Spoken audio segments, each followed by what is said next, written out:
Well, hello there, ladies and gentlemen. Hope everybody's having a fantastic day. And welcome to the Apostate Prophet show. Uh, one of the most valued, most cherished shows on this planet. David, how are you doing? Hey, what's up, man? Oh, good. Good. How are you doing? Hey, how's it going? Oh, good.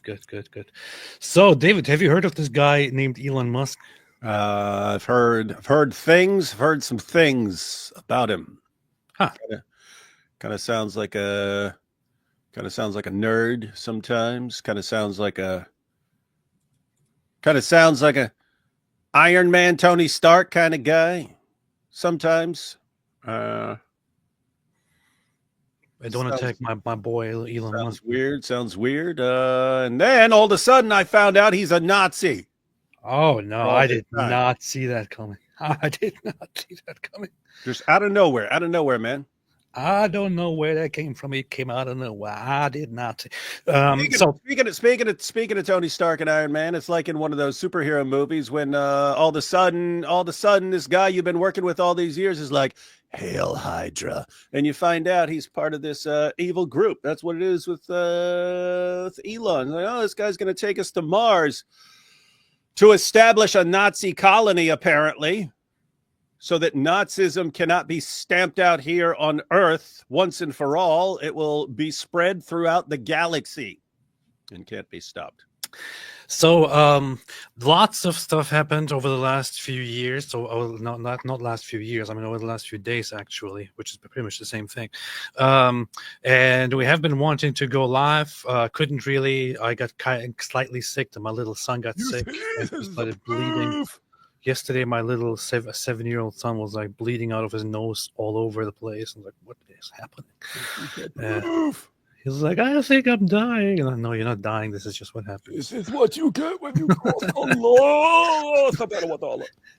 So, fun times. Wanted to talk a lot about the things that are currently going on in the world, the inauguration, the hostage deal, all the reactions. The 487,314 executive orders. How many are there, man? I don't know. Executive orders. Is there a list of executive orders that Donald Trump just signed since he took office? Let me see. That'll be fun. So did somebody make a list of all of them? Because I think the last thing that I saw was that he was planning on signing nearly 100 new orders on his first day or something like that, which was kind of insane. He pardoned a lot of people who were in trouble politically, and so on. Apparently, some people, the neo-Nazis and gropers, are kind of disappointed. They're like, "Wait a minute, this is not good. This is stuff that we don't like. The executive orders. It looks like a bunch of, pro-America and pro-Israel stuff. What is this?" I was expecting him to bring back Hitler.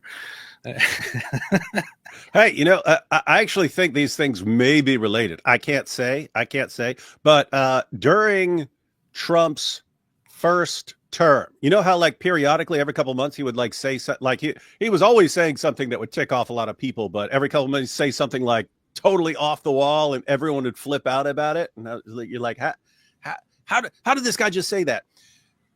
But I noticed that it always corresponded to when some legislation was being pushed through. So I was always like, I don't know this, but like, is he doing that on purpose because he knows the media will pounce on he said something outrageous and then they're all flipping out about that and no one's paying attention to this legislation that's going through and so on.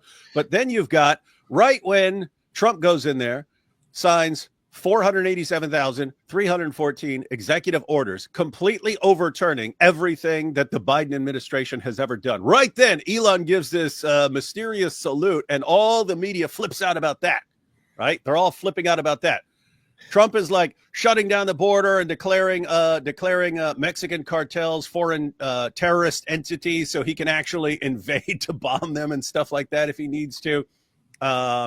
You've got now that because he declared the border a national emergency, he can actually divert military funds to build the wall. If he's doing all this stuff, the transgender stuff, and the media's all, look at Elon, look at his salute. Oh my goodness, this is Elon. And I just wonder if Elon's like, hey, I'll go ahead and do it for you this time. I will keep the entire media distracted for 4 years. Every time you're doing a bunch of stuff, a bunch of policy stuff, let me know. I'll do something that ticks them off. They'll all complain about me for 2 weeks, and no one will pay any attention to you at all. It's a very, very funny thing to have. I mean, maybe that was the deal all along. Maybe it wasn't even planned. Maybe Donald Trump wasn't even in on it, and Elon Musk was like, "I'm going to do something now." I mean, think about the timing, right? Everyone is like on the verge of flipping out about all these things, and nope, it's all about Elon. And by the way, it's like it was the same with Trump in his first term.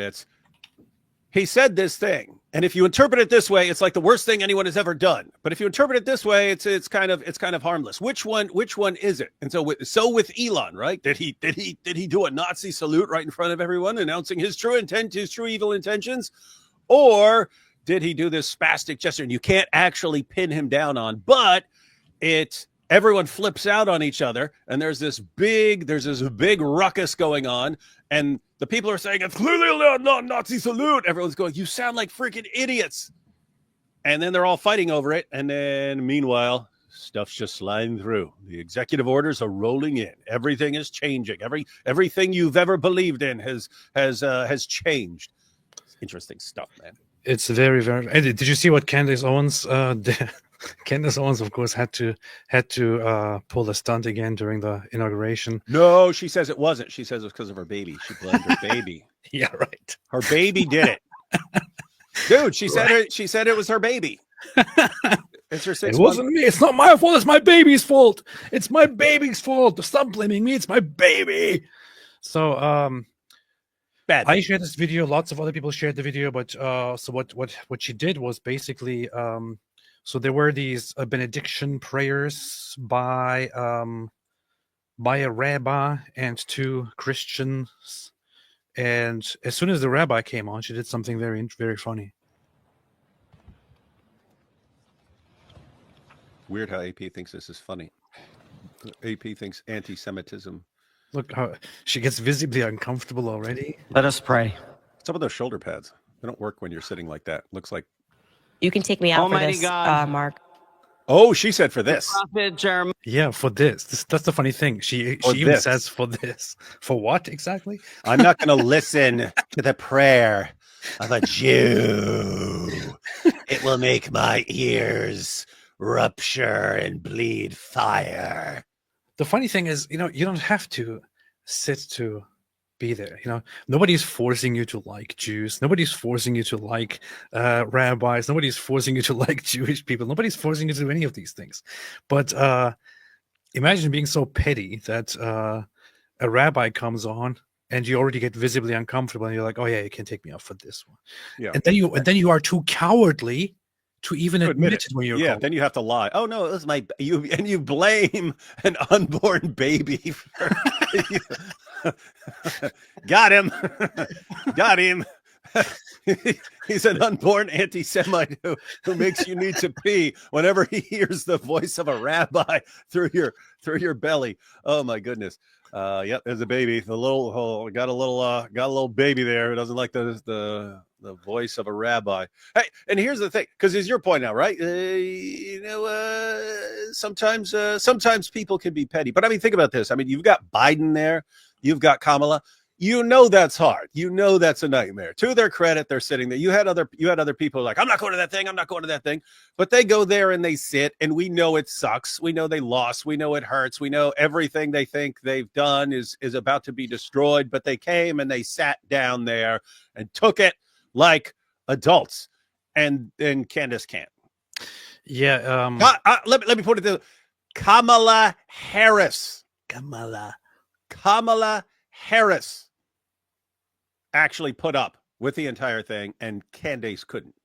Kamala is a stronger woman than Candace Owens, apparently. Maya, walk the streets of Jerusalem. Experience your love and your blessing. Wait a minute. This is Hey, what? this is my screen grab. They took my screen grab. Oh, they stole it. How Hey, dare why you? don't you go on? Yeah, what'd he say? What'd he say that's so offensive? You want to play it, man? I can play it, but the thing is, what he said doesn't even matter. What he You said hear that, doesn't everyone? matter. You hear that? What Jewish rabbis say doesn't matter. What Jews say doesn't matter. You heard it here Because from AP. here's the thing. Look at this. It doesn't even matter what he said because she doesn't even wait to hear what he said. That's right. She just immediately leaves as soon as he starts the prayer.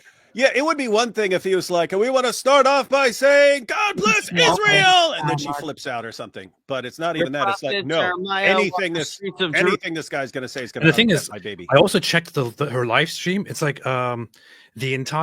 she was there on screen, except disappearing to highlight something and then talking about it in the back. She did that twice or so. I actually checked.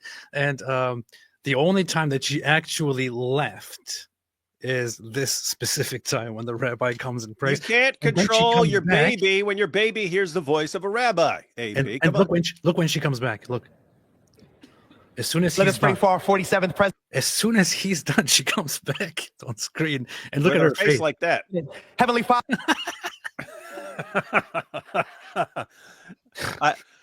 Bad baby. Shame on you, baby. That baby does not like Jews. And the funny thing is, when she was called out by Stop Anti-Semitism for this, she responded by saying, I am so sorry that after 2 hours of live streaming while 6 months pregnant, I asked my Jewish director to take me out of the shot so I could use the restroom. I have Jewish friends. Pregnancy bladder truly the vilest form of anti-Semitism. To which Holocaust museum must I donate to make amends? Ha ha ha. Well, she said so sorry, so it's good to see her. Hey, wait a minute. Was she being sarcastic?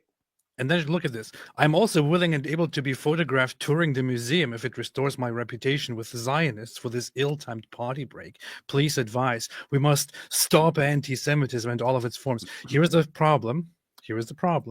What manner of baby is this? You could say, of course, okay, she looked kind of disturbed. She chose exactly the right time. She came back and made a face and so on. But all of this could just be because of her bladder. She's like this. However, here is the problem. She's like that. Here is the problem. Look at this. Here's the problem. Look what she said after all the prayers were done. I am biased, but the first one felt like a AIPAC speech. The second one felt comical. I was laughing very hard. I'm glad that I got to be there. And the third one felt like there was no agenda and just praying over. The first one was the rabbi praying. The second one was the Protestant pastor praying. The third she was listening the entire time. So she was actually there for the first one. She even said immediately afterward that it sounded like an AIPAC speech. Yeah, she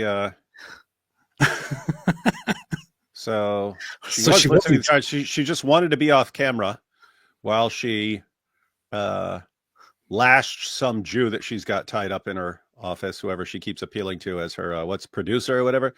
Or if you don't know which one's which. Either she was there listening and she didn't want to be on camera because she's pulling her hair out, or her baby heard the voice of a rabbi and said, "Get me out of here now. I want to go my entire existence without ever hearing from any Jew ever." It's just so ridiculous. I mean, as said, you don't have to like anyone. You don't have to like anything. I mean, it would be. I would have less of a problem with her if she just said, "Yeah, I don't like Jews. I don't like Jews." Yeah, it's like she wants to show it, but not admit it. I wouldn't even bother talking about it anymore. However, she has this attitude of all I'm doing is criticizing Israel and literally just asking questions about Israel. Yes. And just because of that, they're calling me anti-Semitic. Just say you're anti-Semitic. Yeah, exactly what I'd expect from these Frankish sex cult pedophile Jews. Man, I have to say, it seems like more and more people are catching on. I see lots of people complaining about Candace. Lots of them. All right, let's look at Elon Musk. Are you ready for this, David? Is this going to be the famous Nazi salute? Yeah. Did you not see that? I did not see it. Okay. King Troll, my heart goes out to you. Yeah. My heart goes out to you. Oh shoot. Okay. I saw the picture and then pictures of like 20 politicians doing the same thing in one way or another. So here's the moment. Here's one angle. Let's look at the angle here. What is this? What is that? Come on. Why is he making What is that? Like having sex? Yeah, it's like he's saying, "Yeah, I'm gonna hump this world into submission and take us all to Mars. All America. I'm gonna hump the world. I'm gonna hump Europe into submission for disagreeing with me." Yeah. Ah! This is what victory feels like. Yeah! Come on, Elon. And this was no ordinary victory. This was a fork in the road of human civilization. Okay. This you know, there are elections that come and go. Some elections are, you know, important, some are not. But this one this one really mattered. And I just want to say thank you for making it happen. Thank you.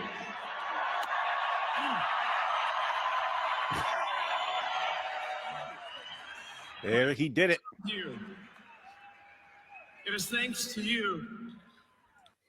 Secure. So that's it. It's thanks to you, mein Volk. Now here's one thing you need to know about Elon Musk. He has openly said it before. In fact, it was during an SNL speech. He openly said it before that he has Asperger's syndrome, which is not really a proper term used anymore. It is just part of the autism spectrum. He should try beef burgers. Yeah. Like, yeah, of human civilization. You know. Oh, so hey, yo. So he's in the Asperger's realm, you said? Yeah. That actually explains a lot. It does. When you're listening to him. Also, people with Asperger's are in that range, in that realm of the autism spectrum. They can become hyper fixated on an issue, and their entire brain's attention is focused on that thing. That can actually help you if you want to solve some sort of engineering problem or tech problem or something like that. That would make a lot of sense. High functioning Asperger's. My heart goes out to you. Now here's the thing. If I stood on a stage But we all know your background and wanted to make a gesture of saying my heart goes out to you, I probably wouldn't do this, because I would think, oh, wait, that's and if somebody stood there on stage with him, if his mom stood there on stage with him, she would probably say, don't do that. But here's the thing: it's Elon Musk standing there. Half of the time, Elon Musk doesn't know what to say and how to say it.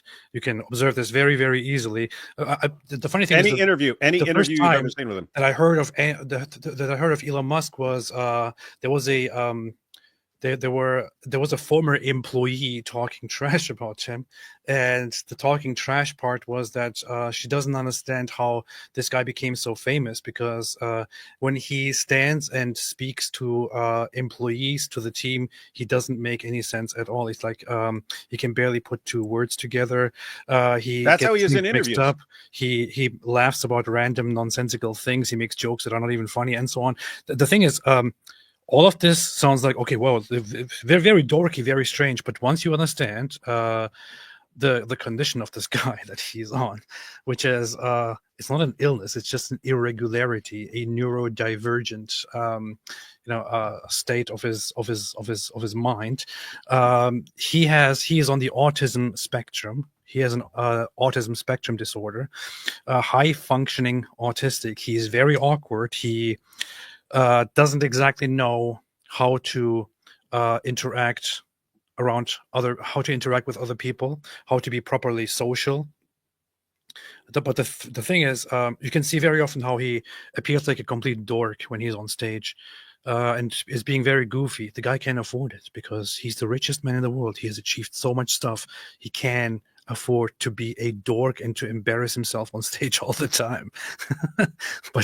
but you notice how he is, and then you really want to immediately go for the explanation that this guy was out there on stage giving a Nazi salute. Why in the Right in world would front this of guy give a everybody. Nazi salute? And you know what you'll have?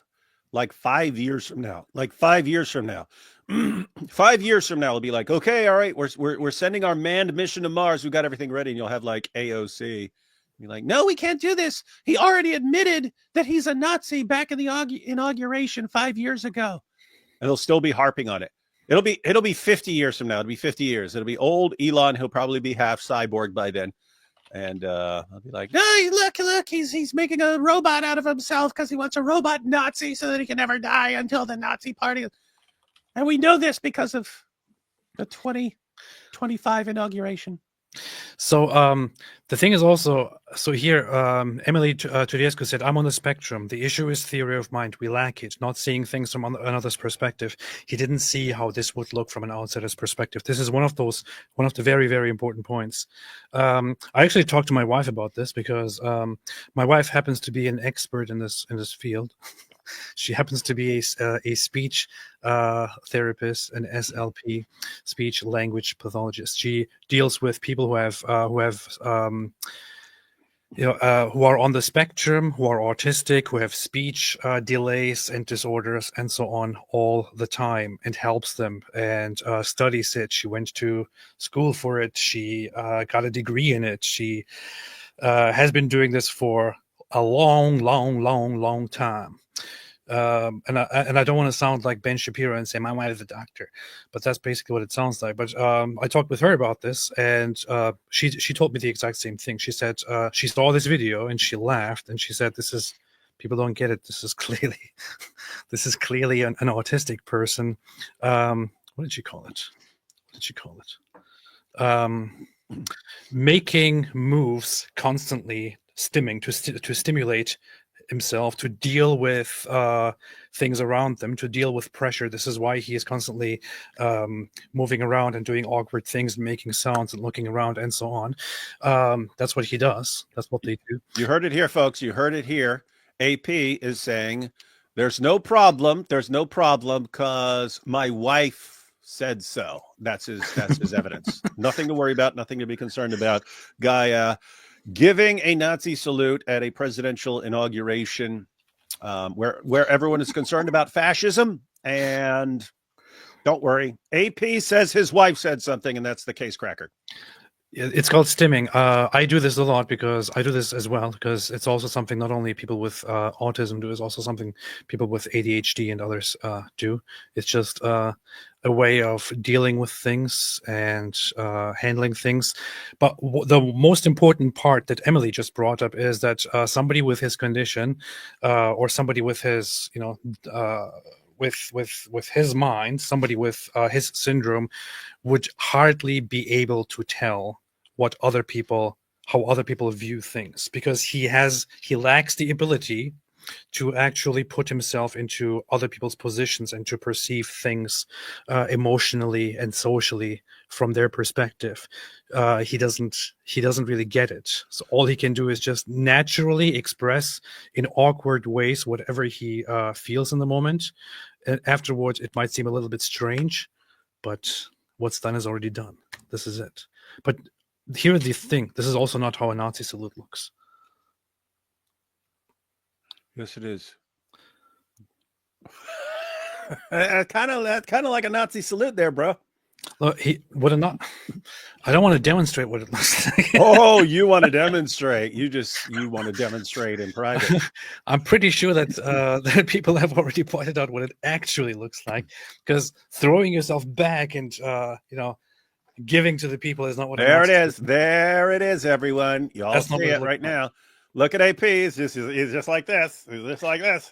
A proper Nazi salute would be to stand There you and have it.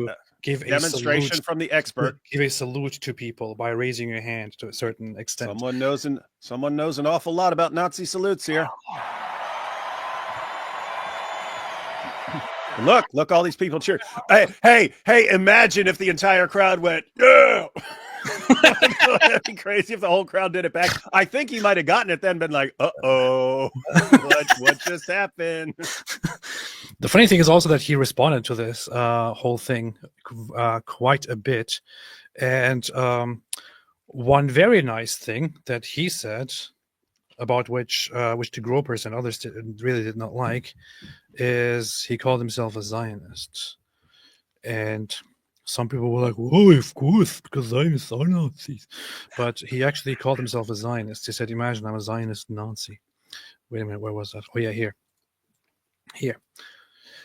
Apparently, I'm a Zionist and a Nazi. He actually called himself a Zionist right here. Elon Musk called himself a Zionist. It's right here. A Zionist. This should also be a message to those who are gropers and who think, yeah, this is our guys. We won. It's not your guy, man. The guy is against you. No, you can be both, because he could be like, and what we need is for all these Jews to go back to where they belong in Israel and get out of America and Europe and just go back to where they belong. It's probably something like that. You actually had people respond to this, like Hassan Piker actually responded to this by saying yes or something like that. Oh yeah, here, the guy with his armpit out. Look at this. This is intellect for 12-year-olds. 127,000 likes. He responded to it with yes. Lots of stupid people in the world. These are a bunch of people who actually support Hezbollah, Hamas,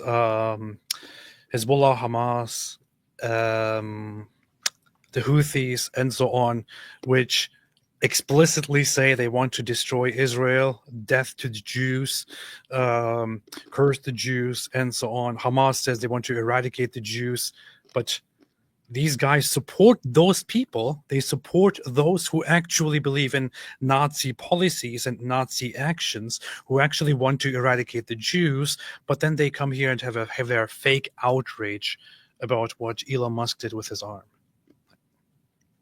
Seriously, man. Dude, that's what I'm talking about as far as the idea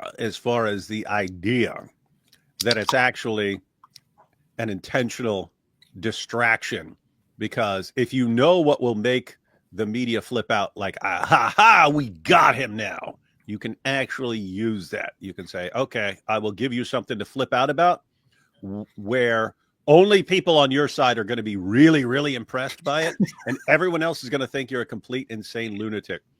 There you got the proof right there. This is kind of funny, though. And here's also another example of the intellect here.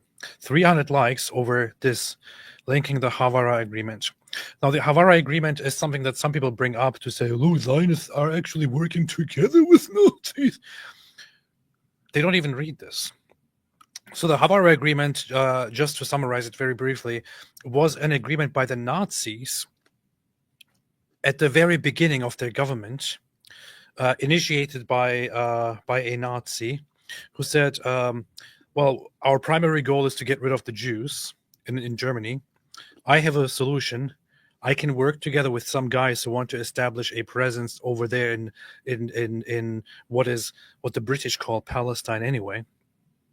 How about we make a deal and just ship all the Jews here over there?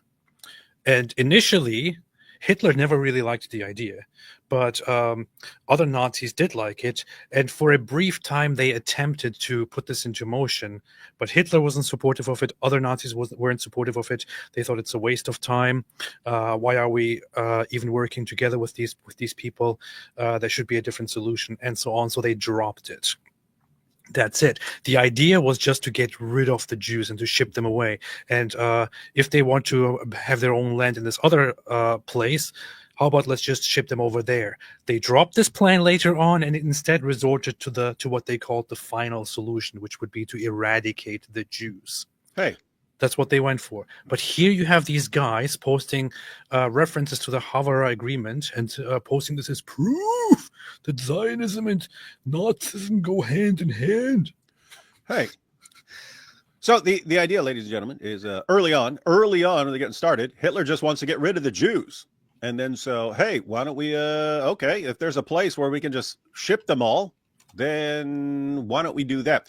AP, I've heard people say, although I've never looked it up, but you know all things Nazi way more than anyone else on the planet. Yes.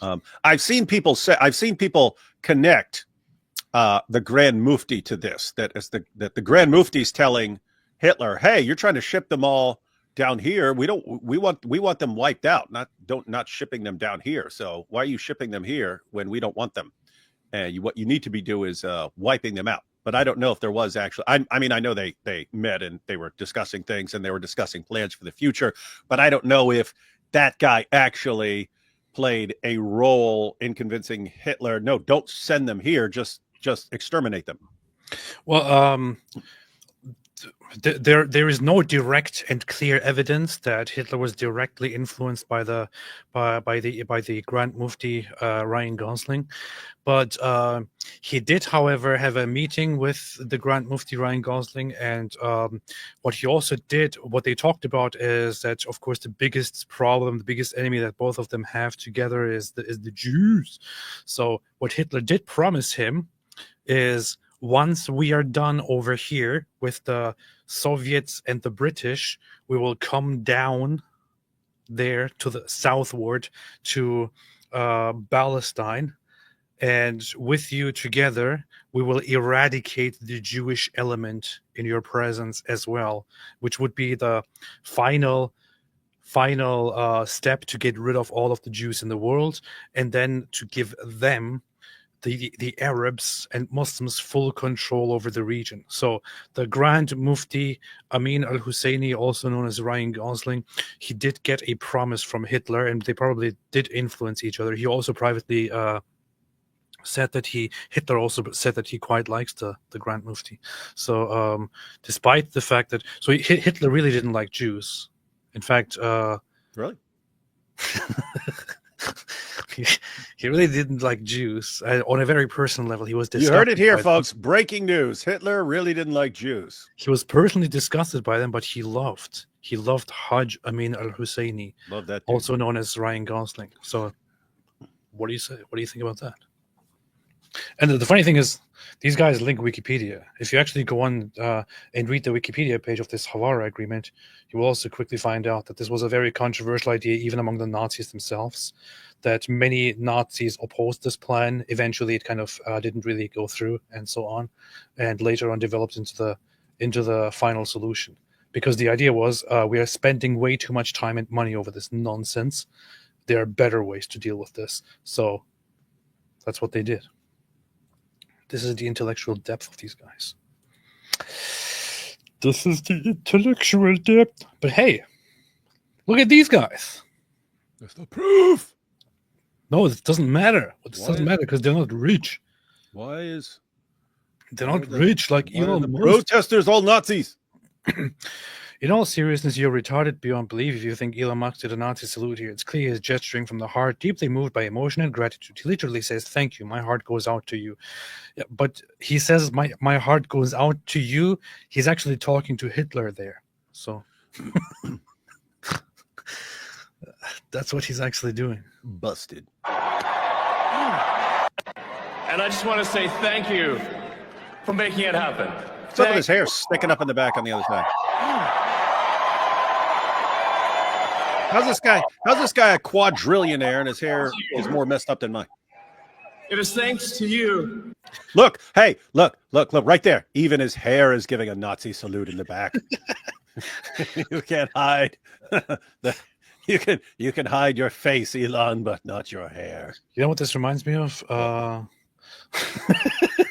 This reminds me of Scary Movie 3, where there was a scene where they're parodying 8 Mile, and where this guy where he did the KKK thing. Yeah.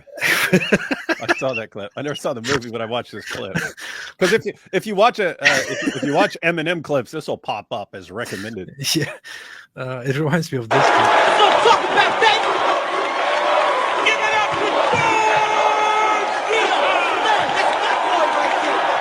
Oh shit!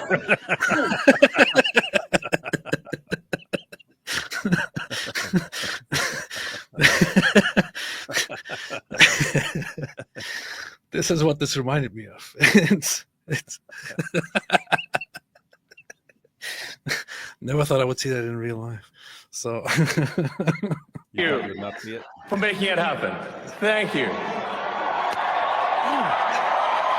the only thing missing here is a silence from the Trump crowd. Don't believe the media. What victory feels like of human important someone not. Thank you. Thank you.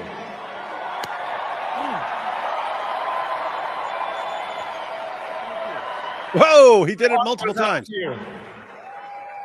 It is thanks to you that the future of civilization is assured. Yes. Thanks to you. Who will control the future of We're going to civilization? have safe My cities. party. Safe cities. A car in every garage. A chicken in every pot. You see, the funny thing is that of all the people, meanwhile you have pro-Palestine students distributing stuff like this, which very much looks like a poster from Nazi Germany. But hey, let's focus on Elon Musk. It looks like they just took a poster from Nazi Germany and then like tweaked a couple of things to make it for them. Yeah, you could literally change a few things about this, and this looks exactly like a poster from Nazi Germany, but instead just crush Zionism on it. Yeah, because look at what is going to crush Zionism. It's this big Nazi boot. Yeah, that's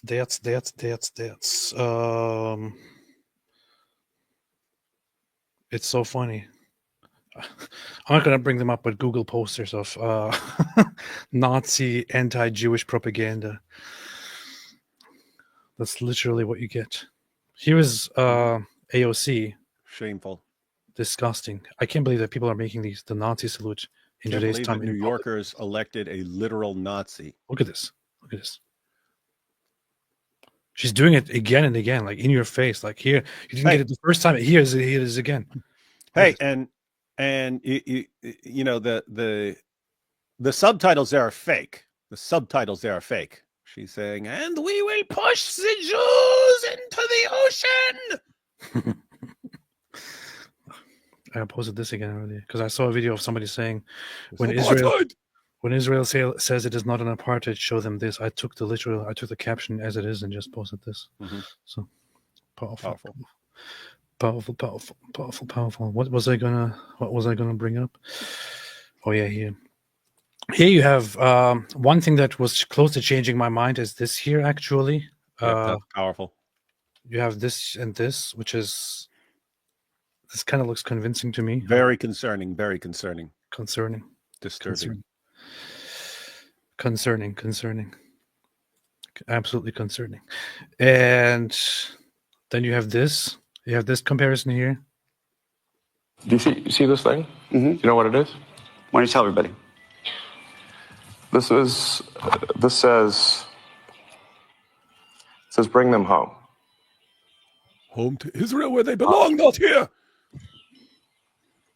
It was given to me by the parents of one of the hostages. And I said I would wear it as long as there was a hostage still remaining. And I have. The Jewish people have been persecuted for thousands of years. Everyone here has seen the massive demonstrations for Hamas in every major city in the West. That should be jarring. But hey, this guy's apparently a Nazi. He's the king of the Nazis. Meanwhile, look who the richest. He's the richest Nazi in history. Nice to meet you. Meanwhile, you have AOC going and supporting terrorists with their terrorist scarves and their Nazi propaganda. But it's so cool. It's so cool to do this. OMG, wow. OMG, wow.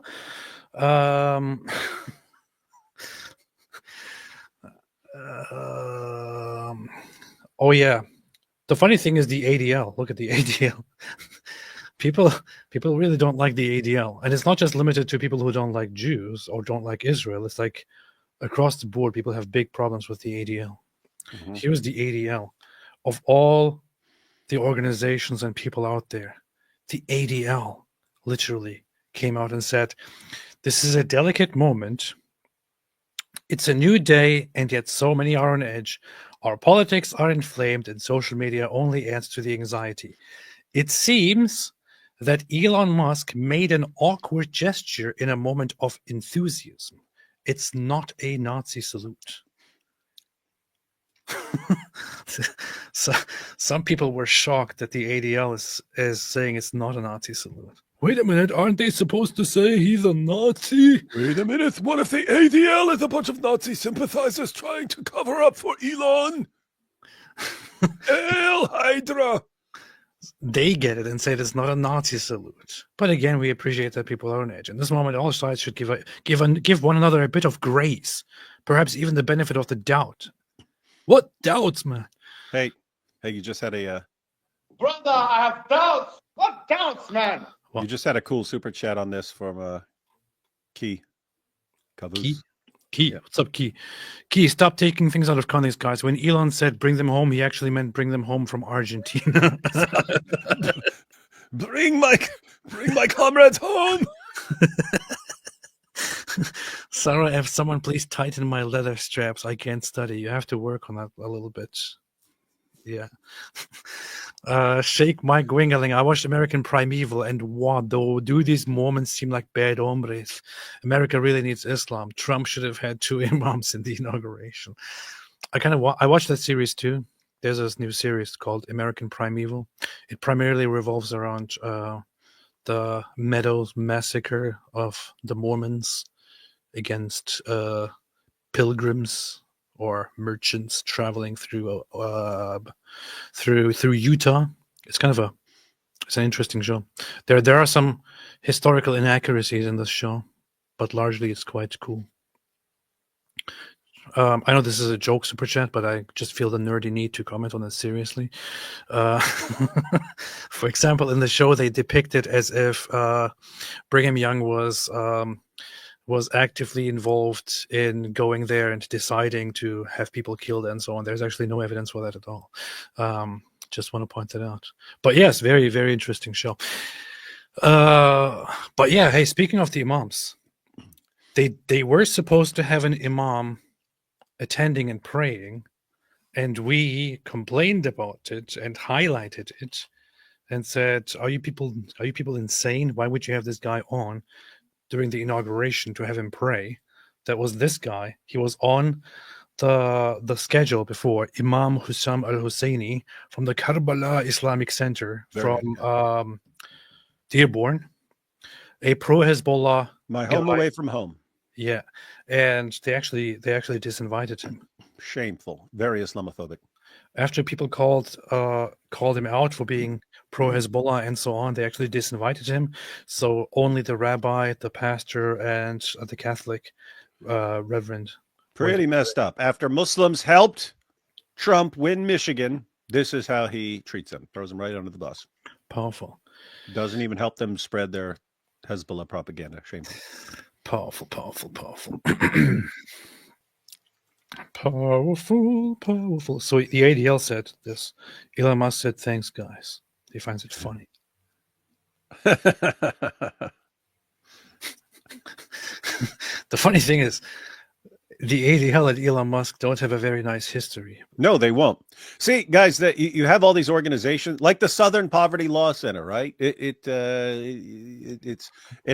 had a good idea, right? They're going to go and they're going to sue the KKK over things they've done until they basically bankrupt them and shut them down, right? It's a good idea. Well, what you have is like for all of these groups, as soon as they form and they start doing some stuff, then they get infiltrated by extreme leftists who then turn it into a propaganda machine. And that happens over and over again. Powerful. Here's a good comment by Han Shawnity. saying Jews splitting to Jews about anti-Semitism while falsely accusing Jews of carrying out a genocide is peak AOC. It is pretty peak. Her response to the ADL was, just to be clear, you're defending a Heil Hitler salute that was performed and repeated for emphasis and clarity. People can officially stop listening to you as any sort of reputable source of information now. You work for them. Thank you for making that crystal clear to all. For who? Who are they working for? What's their common agenda? I don't even get it. She's so dumb. She's so dumb. She's so dumb. Thank you. A little too perfect, though, isn't it? That's why I think it might have been. I mean, it looks pretty bad at first, but I even had people saying it is one, whether he meant it or not, or whether it was intentional or not. It is a Nazi. What the hell? I would like to bring those up. Actually, there were those arguing that it is whether he intended to do it or not. It still is a Nazi salute, and he should make a statement and apologize for it. What are you talking about? Yeah, no, that is not accurate, ladies and gentlemen. The point is, if he wanted to do this as something to tick people off, but to give himself plausible deniability so that the people screaming look like idiots, you'd want it to be off a little. That's why I don't know, man. I'm like 70-30 in favor of this is just him having Asperger's and so on. But I consider it plausible that this was deliberate. Just the timing of it, and the fact that this always seemed to be the case with Trump when some laws are going through, something that outrages the media and completely distracts them happens. I don't know. It's possible. Well, what are you going to say about this then? I stand corrected. That is clearly drinking in exactly the same way Hitler did. Yeah. Look at that. Yeah. Thumbs up. Yep. You should have used all pictures from Untergang. The funny thing is that there were people who actually took this seriously when I posted this. Really? Like the dumbest thing ever. AP starts a new move. The proof. We've got the proof. Oh my goodness, AP is on our side now. He is exposing Trump for imitating Hitler in every way, even the way he drinks water. That's what they do. Oh my goodness, look, all the politicians are doing it. You see, the entire US government has been Nazi for many, many decades. We're being controlled by Nazis. All Nazis! No freaking way. Look at this. How did he even do this? Only a Nazi could do this. Look at this. Yeah, I don't know how anyone can deny that. Yeah. It's pretty obvious, man. Pretty obvious. Pretty obvious. The funny thing is, the whole walking out when the rabbi appears is something that not just Candace Owens did. Here is the Al Jazeera feed. لنصلي. Almighty God, أيها الرب العظيم. Jeremiah walked the streets of Jerusalem. نبيكم أراميا مشى في أورشليم. إذن الرئيس السابع والأربعين للولايات المتحدة الأمريكية.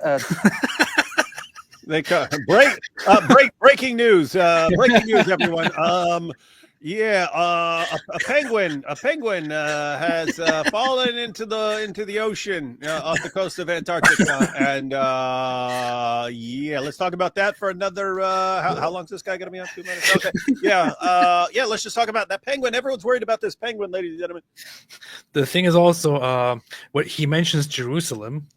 And they didn't translate it as Al-Quds. They translated it as she kind of stumbled a little bit and stopped a little bit. Jeremiah walked the streets of Jerusalem. نبيكم أراميا مشى في أورشليم. Say Urushalim. didn't translate it as Al-Quds, which would be the Muslim name, but as Urushalim. And she stopped kind of before she said it. And then the guy jumps in and they get this off the screen. And just so everyone knows, this woman is awaiting execution now. الرئيس السابع والأربعين للولايات المتحدة الأمريكية I mean, Al Jazeera and Candace Owens seem to have a lot in common. It's just so funny, man. Dude, how did you not put that together into a quick little video? Like, good question. Why Candace Owens reacted the same way as Al Jazeera, and you put those clips together. Brief commentary from you. 200,000 views instantly. And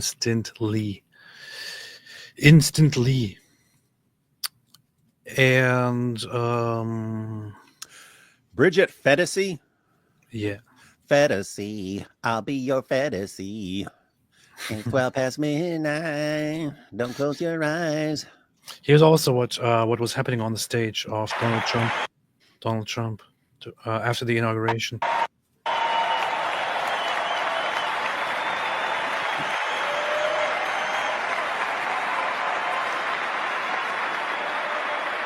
How did these people sit through Elon's salute?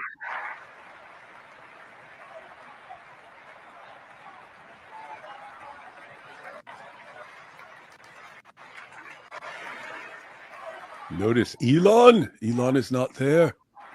People are shouting, "Bring them home!" While you have these hostage families and survivors. Notice Elon. Elon goes backstage to curse the Jews. You have the Israeli hostage families on here, and people shouting, "Bring them home!" You had Donald Trump talking about the hostages, talking about how the hostages need to be released. He said, "Bring them home." People applauded, but yeah, of course, the same people are Nazis, right? It's like this gaslighting is just which happened over the last year since October 7th is just so insanely disgusting. It is so disgusting. Like the same people who have done everything they could to oppose the existence of the Jewish state and to justify the killings of Jews are now calling somebody else a Nazi. You have to be joking, man. Here is the former hostage Noah Argamani on stage with Donald Trump. She was behind him. This was a little bit awkward, to be honest, because she was there with him, right behind him. He gave a long speech. I don't know what the intention was, but I think there was something else supposed to happen where he was supposed to give some closure and to talk to them. He didn't. He walked away. You see, this is the proof. He walked away and they just stood there. Something went a little bit wrong, but they all have their yellow ribbons, their yellow scarves, and so on to signal for the hostages crisis. And this was a big part of the presence of Donald Trump.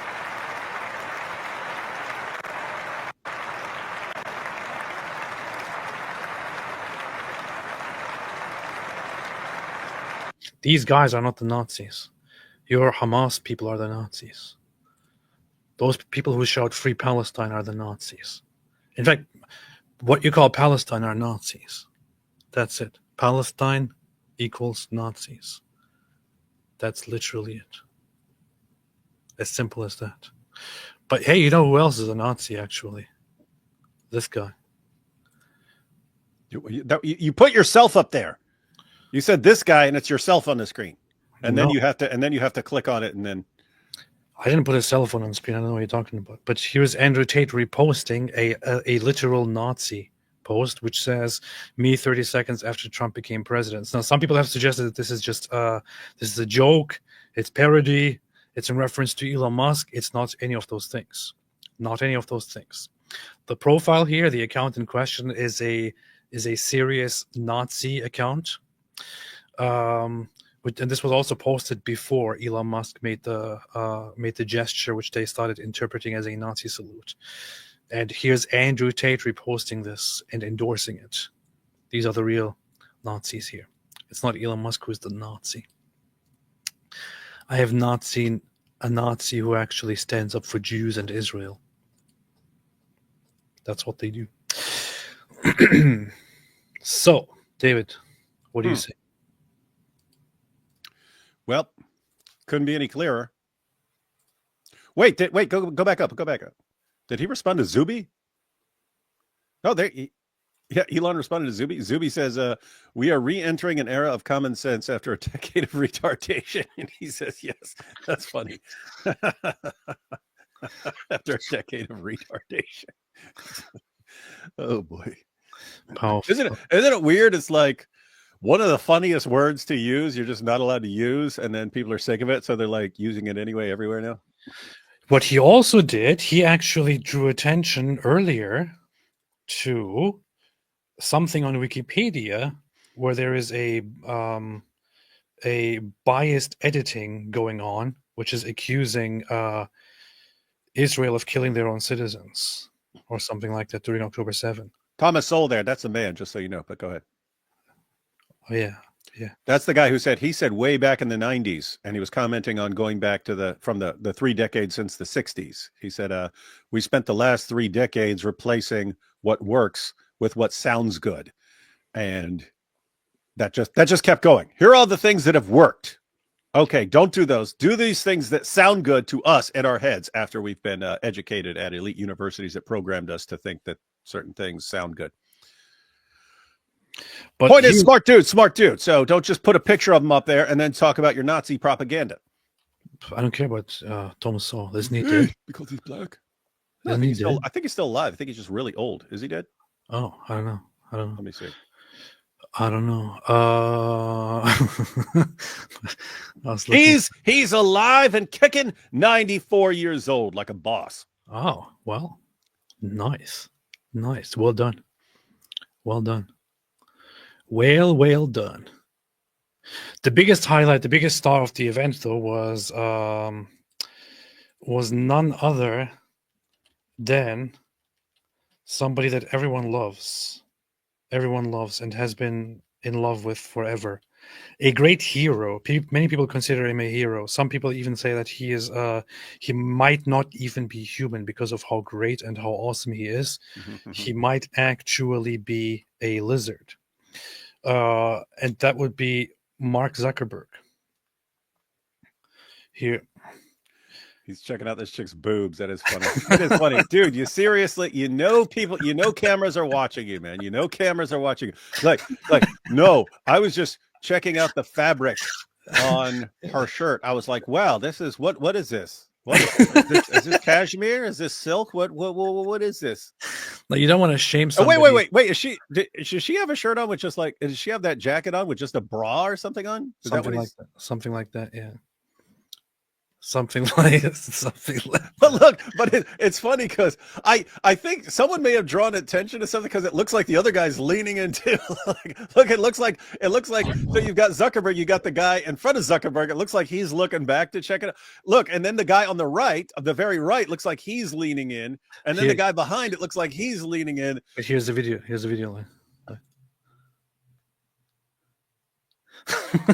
Oh yeah, he snuck a peek there. Yeah. No, I don't want to shame this guy, but everybody has seen it already. Everybody's talking about it. So. Oh wait. Is that? Oh, that's the dudes. That's the Amazon dudes, babe, right? Okay, that's funny. Fiance. Yeah. Hey, that Jeff Bezos should post a reply and say, "Thanks for the compliment, Mark."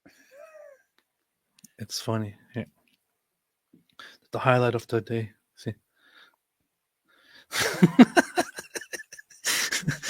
Anyway, David, why'd you do it, Mark? You could have checked it out later. You could have checked that out in the video later. Powerful. But I guess you got a better view if you're kind of like looking down into the canyon there. I guess that's what happens. That's what they do. That's literally what they do. Anyway, let's have a few super chats here. Telegraph, the Apostate Muppet Show. Thank you so much. Appreciate it. That's what they say. That's what they call it.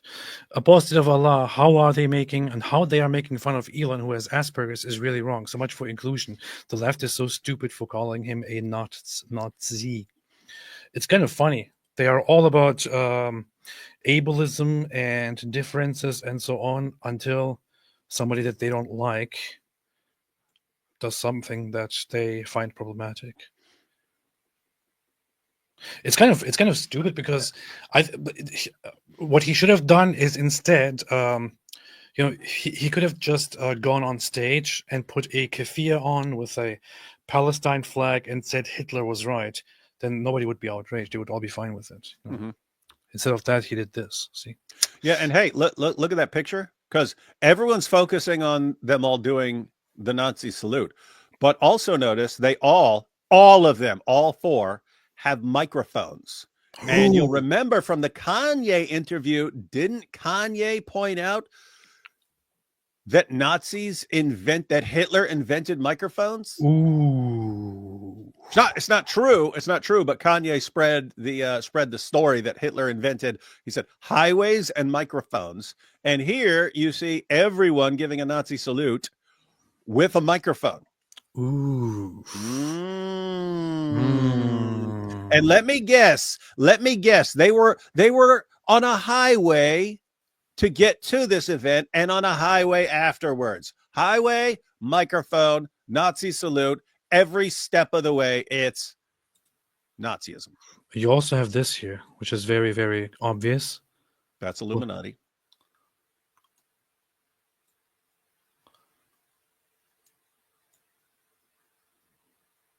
See?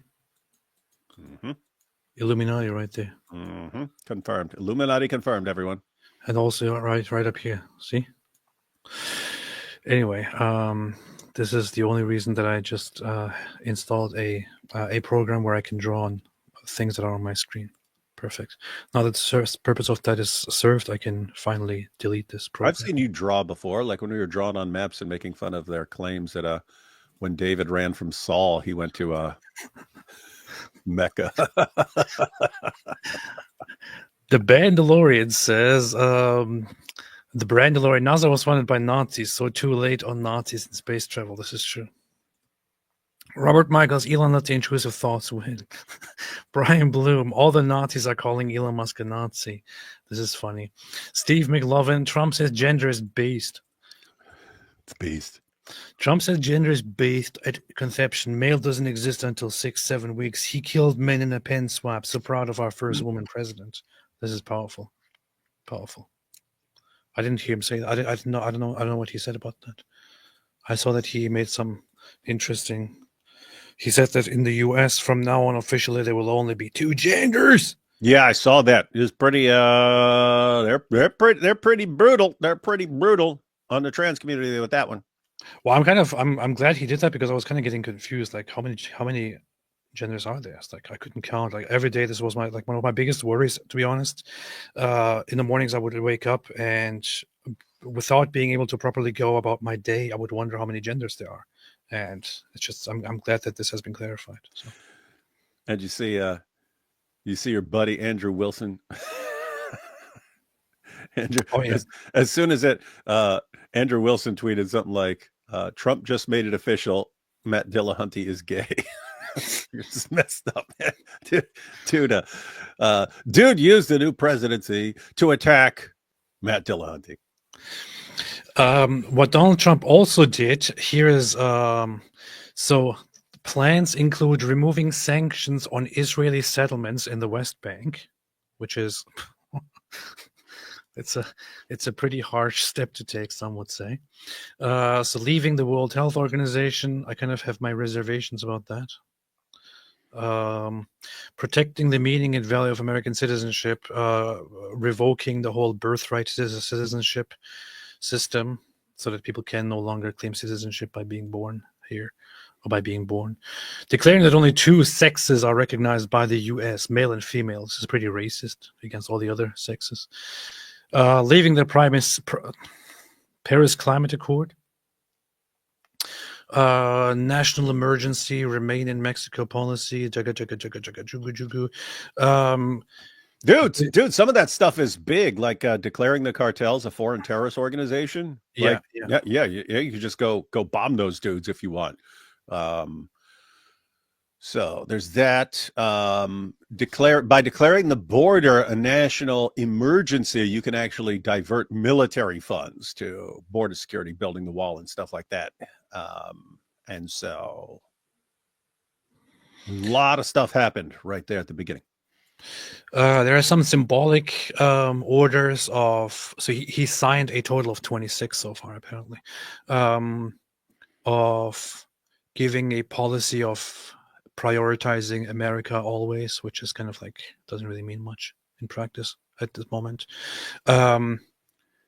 Gave guarantee that any restrictions on delivering arms to Israel imposed by Biden will be removed. And this was actually an interesting moment. He was asked whether he thinks the ceasefire in Gaza will last or not. He said, "No, I don't think so." Let's see. Where was that? Oh yeah, right here. Then that you can keep the ceasefire.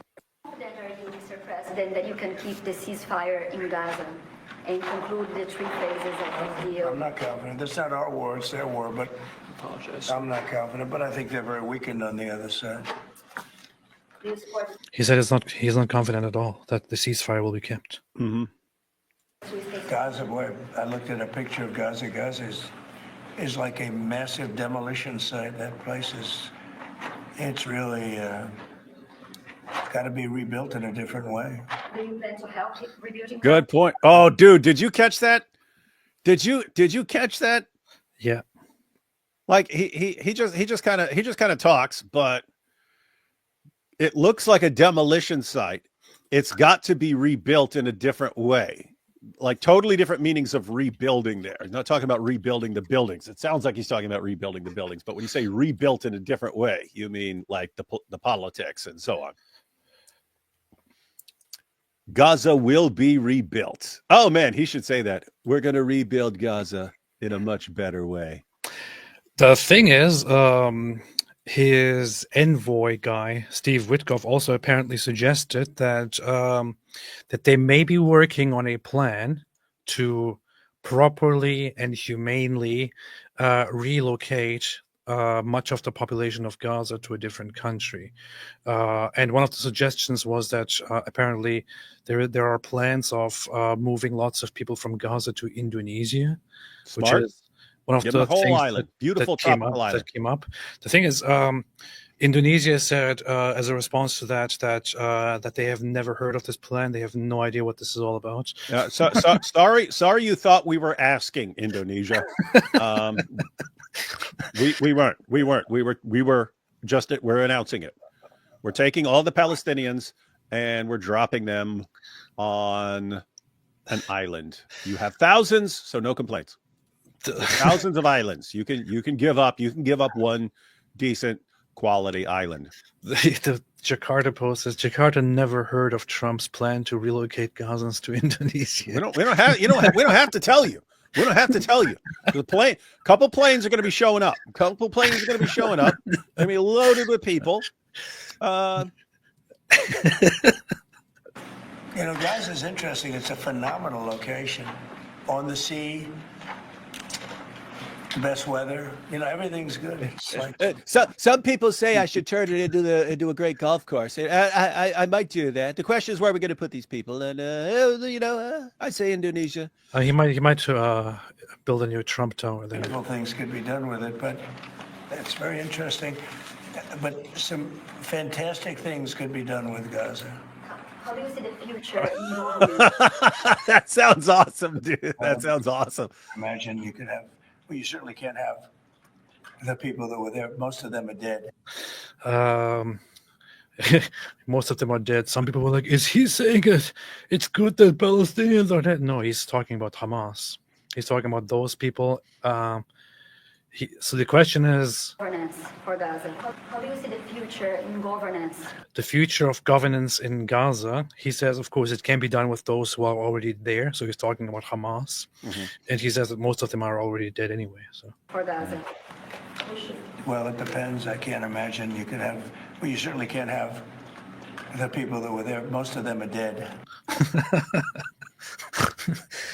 And those who remain, I'll give them jobs building my golf course. It's going to be the best golf course. Going to be the best golf course in the Mediterranean. Powerful. Wait, is this a longer version? Then that you can keep the ceasefire in Gaza and conclude. How do you see the future in governance for Gaza? In governance. Well, it depends. I can't imagine you could have, well, you certainly can't have the people that were there. Most of them are dead, by the way, right? Most of them are dead. But they didn't exactly run it well. I'll run it well. People will say, this is the best this place has ever been run. The Philistines couldn't run it. They couldn't run it well. It's a very nice way to put it. Run viciously and badly. Sorry, So you can't have that. Can't have that. That's why I'm signing an executive order right now to turn Gaza into the Trump golf course, Mediterranean. Beast. Ending the weaponization of federal government, restoring freedom of speech, and ending federal censorship acts, initial rescissions of harmful executive orders, restoring accountability to policy, realigning the United States refugee admissions program, reevaluating and realigning United States foreign aid, cutting all kinds of foreign aids to, what they also did was to apparently put a halt to any resumption of the UNRWA funding, the Palestinian refugee department of the United Nations, also known as Hamas. Fundings will not resume. They were halted and were supposed to resume sometime in May or something like that. His government is going to prevent that from happening. So no more American funding for UNRWA, which is very, very nice. Very based, very based. Hey, you know what? Are you thinking that Trump got Israel to accept a ceasefire, but it's sort of a situation, they're gonna do something as soon as they do anything, as soon as they even look at you wrong, just swarm in there and finish the job and say, well, we gave peace a chance. They chose not peace. I'm saying that because this is something that used to happen in jail. The police, the COs would gather all the inmates from a block. They would line us up on a wall. They would make you go on your knees with your hands behind your back and your forehead leaning against the wall. So you have all the inmates lined up like this. And then they would get you all like that. And then they would say, any noise from anyone or any movement at all will be interpreted as an act of aggression. And they would wait until anyone moved or made a noise, and they would just jump at the guy and beat the crap out of him. It's like messed up. I saw it. This dude, it was a black dude. He had dreads. He's leaning up against the wall. He's got his hands behind his back. He's on his knees. And they say, any movement, blah, blah, blah, any noise. And he gave this little chuckle, like, and boom, they swarmed on him and they folded that guy up like an envelope and dragged him up. But anyway, I'm wondering if, the situation, like, they know that's not actually an act of aggression. They're not under threat and so on. But they've warned you. They've said, hey, anything you do, we're going to attack. I'm wondering if it's a situation like that. Hey, Hamas, we're giving you a ceasefire, but anything you do, you so much as even like look at us wrong, that will be interpreted as an act of aggression. Yeah. We already have confirmations for that. What basically happened is even the Arab side pointed out, they said Netanyahu didn't listen for a second to Joe Biden's attempts to have ceasefire. But as soon as the Trump envoy arrived, he was like, okay, let's do it. So something happened there. I told you there are deals. There are deals behind the scenes. I just don't know what it is. Netanyahu basically told Biden, stop bothering me with this. We're not doing ceasefire. Yeah. And Biden was like, Netanyahu is a jerk. He's a jerk. F him. And he's not listening to me. And Trump came in. Trump said, all right, I got an idea. We'll make a deal. And Netanyahu said, that sounds very good. Very good, Mr. President. Let's do it. Yeah. Netanyahu was like, I'm not interested in listening to Biden's teleprompter, which apparently makes all the decisions of policy in the United States. I am interested in what Donald Trump said. No, I mean, here's the thing: when what Trump wants is communicated to him, it would have been something along the lines of, "This is going to be really bad because it's going to go against everything I've said for the past 15 months. It's the people who are already against me, they're still going to be against me. But now the people who are on my side are going to be against me because I'm granting the ceasefire without Hamas being destroyed. So this is going to be really, really, really, really, really bad for me." And then the response would have come, but we're going to make it good for you because here's the deal. Here's what we're going to do in return. And whatever that offer was, it was enough for Netanyahu to go, deal. I'll take that.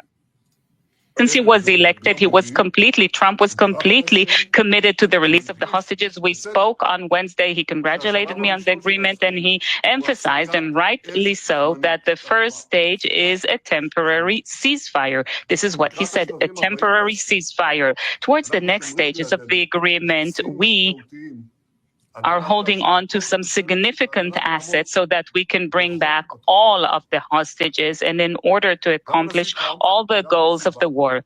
Both President Trump and President Biden have provided full backing to Israel's right to resume fighting, to resume combat if Israel reaches the conclusion that the negotiations over the second stage are pointless. I truly appreciate that. I also appreciate the decision of President Trump to lift all the remaining restrictions on the providing of essential munitions and weapons to the state of Israel. Oh, this is one of the other parts. The Joe Biden administration put restrictions in place of delivering a certain amount of bombs to Israel. That we're not doing that. Donald Trump came in and said, we're going to lift that. There will be unrestricted access to whatever you need to finish this war. And if Hamas doesn't keep up the agreement, if they think they can get smart, you can go back in and you have our full support. Once there was a day when there were restrictions on the bombs. Those days are gone. If we need to resume combat, we will do so in new ways, and we will do so with tremendous force. That's that. And a Trump administration is hardly going to listen to the whole to college campuses. So yeah, deal with that. I have to say, I think the college. I think if the ceasefire does not last, and you get the college protesters flipping out and blocking Jews and so on from going on campus and so on, I think this administration will respond differently. I have to say that. They will be respawned.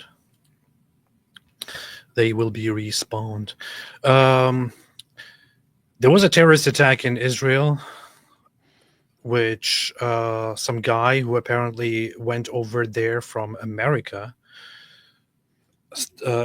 attempted a terrorist attack. I don't know very much about it. I haven't followed it very much, but I saw. That's why they were bothering. That's why they're bothering us so much. They do have to. There are people like that. Yeah, terrorist attack. There was a terrorist attack, and it was a U.S. permanent resident who went to Israel to commit a terrorist attack. He tried to commit a terrorist attack, and he was shot dead. Moroccan national with a U.S. green card stabbed and wounded 4 people in a terrorist attack in Israel on Tuesday before he was shot dead. His name was Abdulaziz Kadi, which sounds like somebody from Texas, and attacked 4 men, and he was shot down by a woman with a gun in Tel Aviv.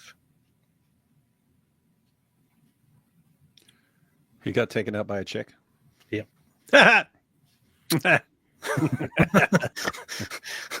That's what happens. Yeah, you imagine that. I will cross the entire promotion. I will go through Israeli security. Also, I could get shot by some chick. That always reminds me of my favorite video, man. I have to watch it again. You know what I'm talking about? Oh, I know what you're talking about. My favorite video. My favorite video here. My favorite video. Let's have a look at that.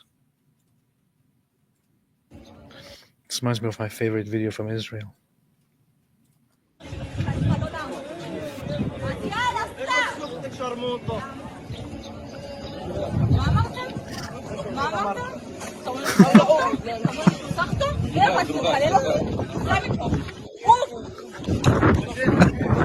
She made you famous, buddy. That's all. That's all we or any of your friends will ever remember you for.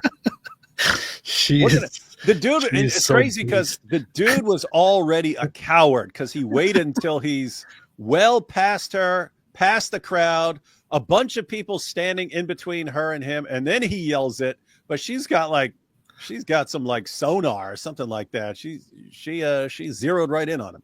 She calls her a sharmuta, a whore. They're having a discussion. They're having an issue. He calls her a sharmuta. She's looking in a different way. She's looking somewhere else. There's multiple people in between them. He yells it because he's big and tough. You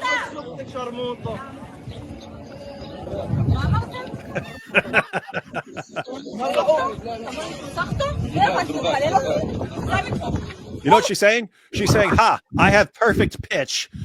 My music teacher noticed I have perfect pitch. I can spot the slightest difference in pitch between voices, and I know that was your voice." And, look he at got scared. It's so funny. There are cameras recording what's happening here, and like this one is just focused on him being a little bee and yeah. Come on, give us the other camera angle, lady. After being humiliated and walking away. Isn't it amazing? That's just amazing. Classic. I love it. I love it. Here's something that you brought up earlier as well. Abby Libby posted in response to Candace Owens blaming her child. Nothing more cowardly and pathetic than blaming your unborn child for the convictions you constantly signal to those who approve, but you're too ashamed to openly stand behind when confronted by those who don't. Yeah. Sorry, my baby, just by being the offspring of me and my husband, cannot stand to hear the voice of any Jew ever. So he sent me out of the room. That's her defense. That's her defense. Storm D said, she said, "What did you say? You cursing me? Get out of here." Huh, interesting. No, she said she has perfect pitch, and that's how she knew it was his voice. Huh. Well, I trust you, so that's probably what she said. Powerful. German AP. Hey, what's up, German AP? Candace look, throwing her unborn baby onto the bus. It's got the picture there. Yeah, she is throwing her unborn baby under the bus. That's true. That's true. That's what they do. Steve McLovin. Trump says gender is based at conception. Yes. Sarah F. Palestine should be the 51st state, American Heights. Yep. Site of the Trump golf course. Yeah. Israel doesn't want it anyway, so America should just take it. They will. Yeah. No, Israel would love that to be a huge golf course that they could visit. Makes sense. She said, "Get the hell out of here." Is that what she said? Get the hell out of here. That's what she said. What's up, guys? Hey, Pete, you know what you need? You need to invent a little box that people carry around with you that's got all the hijab sayings on it, and people could just push a button. So like that lady, if she'd had this device, so like instead of this screaming goat, it has all the buttons, and then you want to say something to someone, like in that situation, he goes, "Sarmuta," and she could have pushed, "Get the hell out of here." And then you don't even have to say anything. No, AP, Muslims are forcing us to like the Jews. The Jews. Why are you stuttering? The Jews, Lord Ezra. Catherine, Daily Wire, look out for my email, please. Love to you both. Thank you. Appreciate it, Catherine. Daily Wire, look out for your for your email. Student of Life, AP and Daily Wire. Have you heard of Dr. Emra Dalton on X? Recently had an argument with her. She is Eastern Orthodox, unfortunately. I was almost going to say something really, really inappropriate about her. But seems like one of those people LARPing as Christians on social media. I blocked her earlier today, actually, because occasionally, I have no idea who this is. I have no idea who she is, but she has an American flag in her profile name, and occasionally she turns up in my comment section and just says something ridiculously stupid. And I have been on a blocking spree these last few days, so I just blocked her. Sarah, if Candace's baby is a prophet, he leapt in the womb. You see. St. Miles, when you gotta fart, you gotta fart. This is true. This is true. That might also be one of the reasons why Candace Owens had to go off screen, because she had to fart. I get it entirely. I get it. It's fine.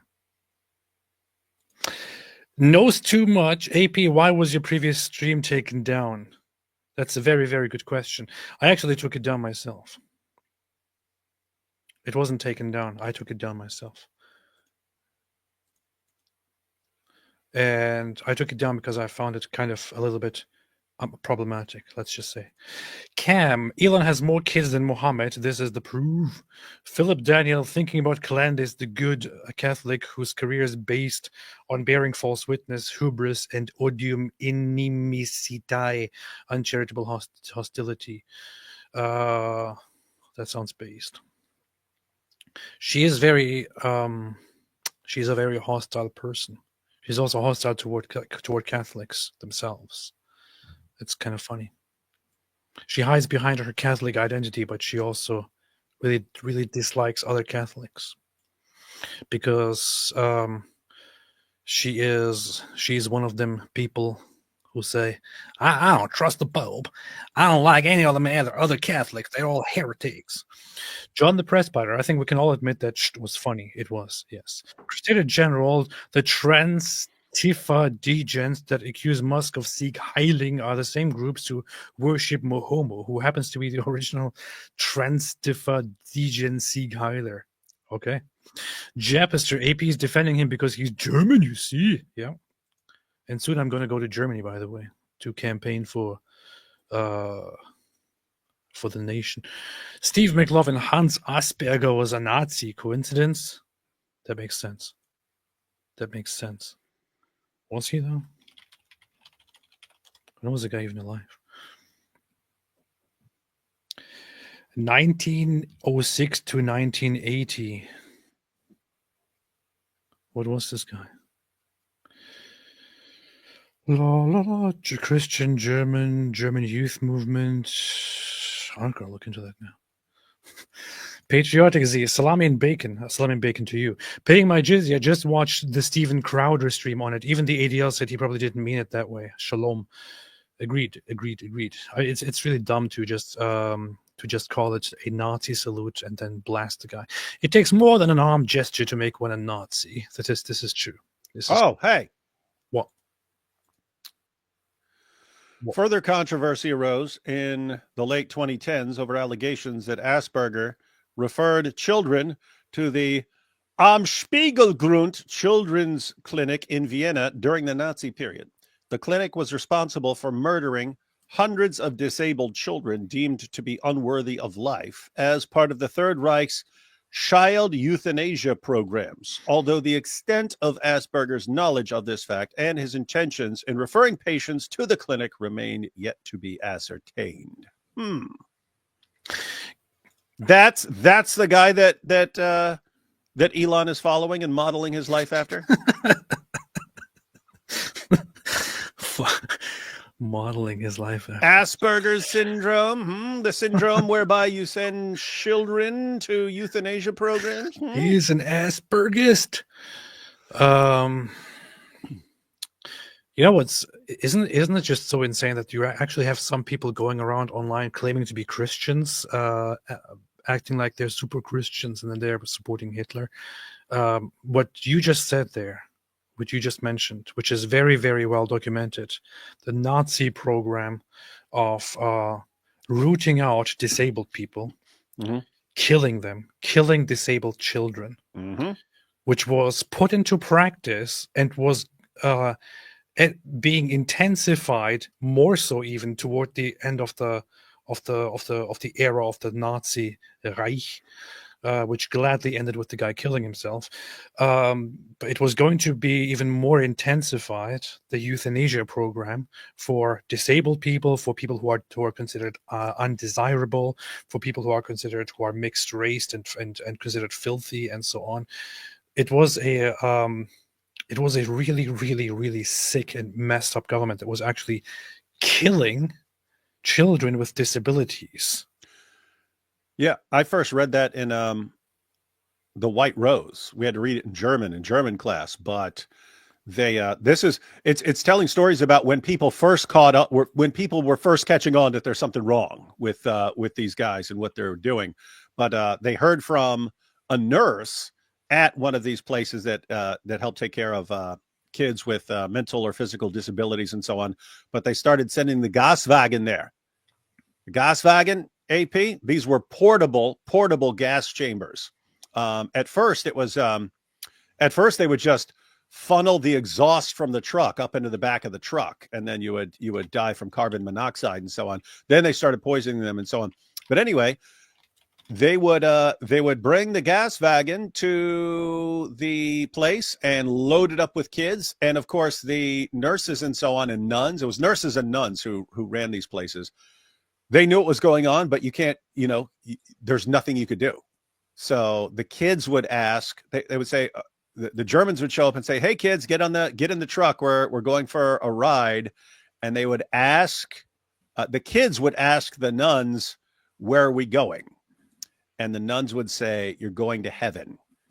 And the kids would get on the trucks and they would be singing hymns at first. They would be singing songs. They were happy. They were going to heaven. And then they would be gassed along the way. And then they would, the brilliance of the gas wagon was you pick the kids up as you're driving them to a mass grave. You're going to dump them. They're being gassed. And so they're already dead by the time you get there.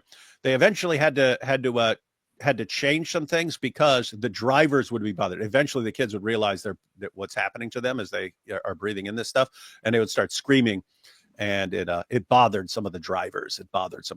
So they had trouble figuring out a way to insulate to soundproof the back and so on, so that it didn't bother the drivers that they're gassing all these kids. It is kind of inconvenient. Yeah. But yeah, this is it's a system. It's called the Lebensunwertes Leben, which means the life unworthy of life, which is a and imagine being a Christian or claiming to be a Christian and then supporting a government that implemented something like this. They had a name for it, the life unworthy of life, which is a Nazi designation for the segments of the populace which, according to the Nazi regime, had no right to live, and which were then given involuntary euthanasia, which included subhumans of different kinds by their definition, including disabled people, people of different backgrounds, and so on. Historians estimate that 200,000 to 300,000 people were murdered under this program in Germany and occupied Europe. Powerful. The program was called Action T4, which you can find more information on if you want to look that up and put some of those gropers in the face, who will just deny it or justify it, while also claiming to be Christians. Isaiah 53, Candace got her news source from Al Jazeera and history from edited Wikipedia. Powerful. Patriotic Ziaman, SP and AP is correct. It can be hard to understand. Emotions is confusing and we think differently. I have the tism. I know. This is very, very common. This Asperger guy wrote on something. When it says known for, the primary thing he's known for is writing on autistic psychopathy. I think there's some similarities with Asperger's and psychopathy. And the difference is that people with antisocial personality disorder they act differently and think differently, but they read other people and start mimicking them. But the Asperger's people aren't good at reading other people. Like they're not good at reading other people, and so they're not good at changing their mannerisms and so on to bring them into line with normal people. In other news, it's harder for them, I think. There was an attack in Australia on a childcare center. An anti-Semitic attack of arson in Australia on a childcare center in a Jewish neighborhood, in a Jewish vicinity, which is just insane. I saw earlier Erin Molan talk about this. She said, what the hell does firebombing a child care center that our children go to in Sydney have to do with the plight of the Palestinians? Nothing. Ever. So apologies again for a hotel room and a not very professional video, but overnight a childcare centre was firebombed in Sydney, in the eastern suburbs. I'd start by saying, what could they possibly be hoping to achieve by doing that? The community is full of a lot of Jewish people. It's intifada, lady. Jewish people, most of whom I suspect would support the Jewish population because, well, they've got hearts and brains. This was never, ever about the welfare of people in Gaza. Very clearly. We have a ceasefire. So why did you firebomb a place where our children go?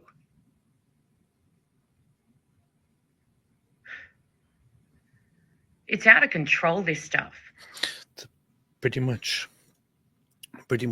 She's been very based. I think she lost her job recently, or was fired or something because of her pro-Israel stance. I haven't really followed that aspect of it. Didn't Australia just agree to bring in a bunch of people from Gaza or something like that? Something like that. I think I recall that. It's like, what do you think these guys are going to do when you take them to Australia and give them open access? You know, normally there are multiple fences between them and the Jews they want to go and kill. Now they're going to be in Australia where there aren't walls or fences protecting Jews from these guys. What could go wrong? In December 2024, Molan was abruptly fired from her position on Sky News. After her firing, she went on a trip to Israel, where she met with the country's President Isaac Herzog, as well as relatives of hostages held by Hamas. Herzog praised Molan for her moral clarity in siding with Israel in its war against Hamas. When asked why she was fired, she said budget cuts. Interesting. So you were wrong. It's budget cuts. But do you hear it says Sky News fires Erin Molan for voicing her staunch Israel support? Wrong. It's abrupt budget cuts. Abrupt budget cuts. I should write a book named Abrupt Budget Cuts. Yeah, I got in touch with her. For those wondering, I think I even talked with her about having a discussion which might take place sometime in the future. Kikavus, maybe Elon is not on the spectrum and he's just a based guy on the axis with Auschwitz. Not just kidding, it was clearly a Roman salute. What the hell is wrong with you, Key? Mount Cyanide says, Elon is totally based. I bought the 5-book collection of The Hitchhiker's Guide to the Galaxy by Douglas Adams. Elon told JBP he read them as a kid. Powerful. Godlike Snake says Hitler also believed the Jews had impure blood and they could not form nations. Supporting Zionism is antithetical to Nazism. That's what he said. This is going to go into a whole different thing, but I don't know if you've seen this one woman who recently became popular because because she said the N-word, and people were like, "Oh, I remember her." Yeah. Wait, that's a chick. That's a chick. So then she became the hero of all the groypers, and then went to a groyper meeting. They all started making fun of her, and then when she commented about it, she's like, "They're all attacked because they're also misogynists, right? They despise women." So they started insulting her, and then as soon as they did that, they started like posting all sorts of mean comments about her baby daughter and like her, and saying that she was banging Jake Shields and all this stuff. Lily, what? Lily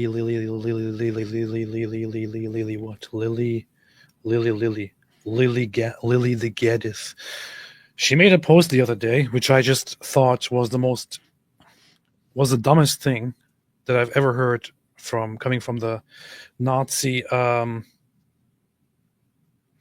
Nationalism is a direct threat to the New World Order.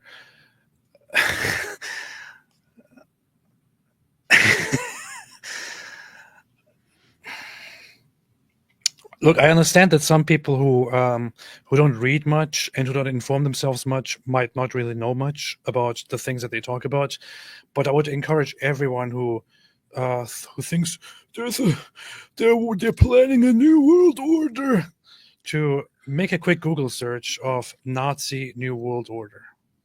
Please make a Google search if you think nationalism is against the New World Order. Please make a quick Google search about the Nazi New World Order. AP, you can't question her. She got a surfboard in the background, so her surfboard in the background. It's like Mike Winger's guitar in the background. People are so retarded. It's just retarded beyond help. She made a post where she said that Hitler was not somebody who was interested in racial superiority. Oh, that was her. I even responded to that. I didn't know that was from this chick.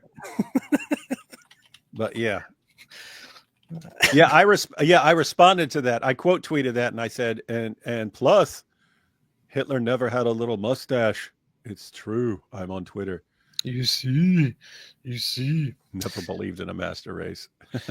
Hitler never believed in a master race, rather that each race should preserve its uniqueness, be nationalistic, and resist communism and Jewish supremacy. You absolute imbecile. Yeah, what a dope. Absolute. They had their charts of the different races and so on, like and themselves at the top, Northern Europeans at the top. One of the primary themes of his book Mein Kampf was about preserving racial purity and the racial superiority of the Aryan people, and preventing them from mixing with the inferior, sick races that want to interbreed with the successful, wonderful, powerful Aryans. This is one of the primary themes of Mein Kampf. And of course, these people know nothing about this. So dumb, man. It's so ridiculously these people are so retarded, and they act like, oh yeah, we've been lied to. Hitler actually believed all humans are equal. Yeah. Fatwad. The more I hear of this Hitler, the less I care for him. It's a Norm Macdonald joke. I know. No, you don't. I know. Haj Rayan Al-Ghazlani. Hey, what's up, man? Why wouldn't Hitler love me? German ginger Dawa dude is what he wished the Germans would have become. He wanted the Muslims to have conquered Europe. This is true. Hitler actually did say that. I mean, we've talked about this plenty. He did say that he wished Germans were Muslims. He really didn't like Christianity.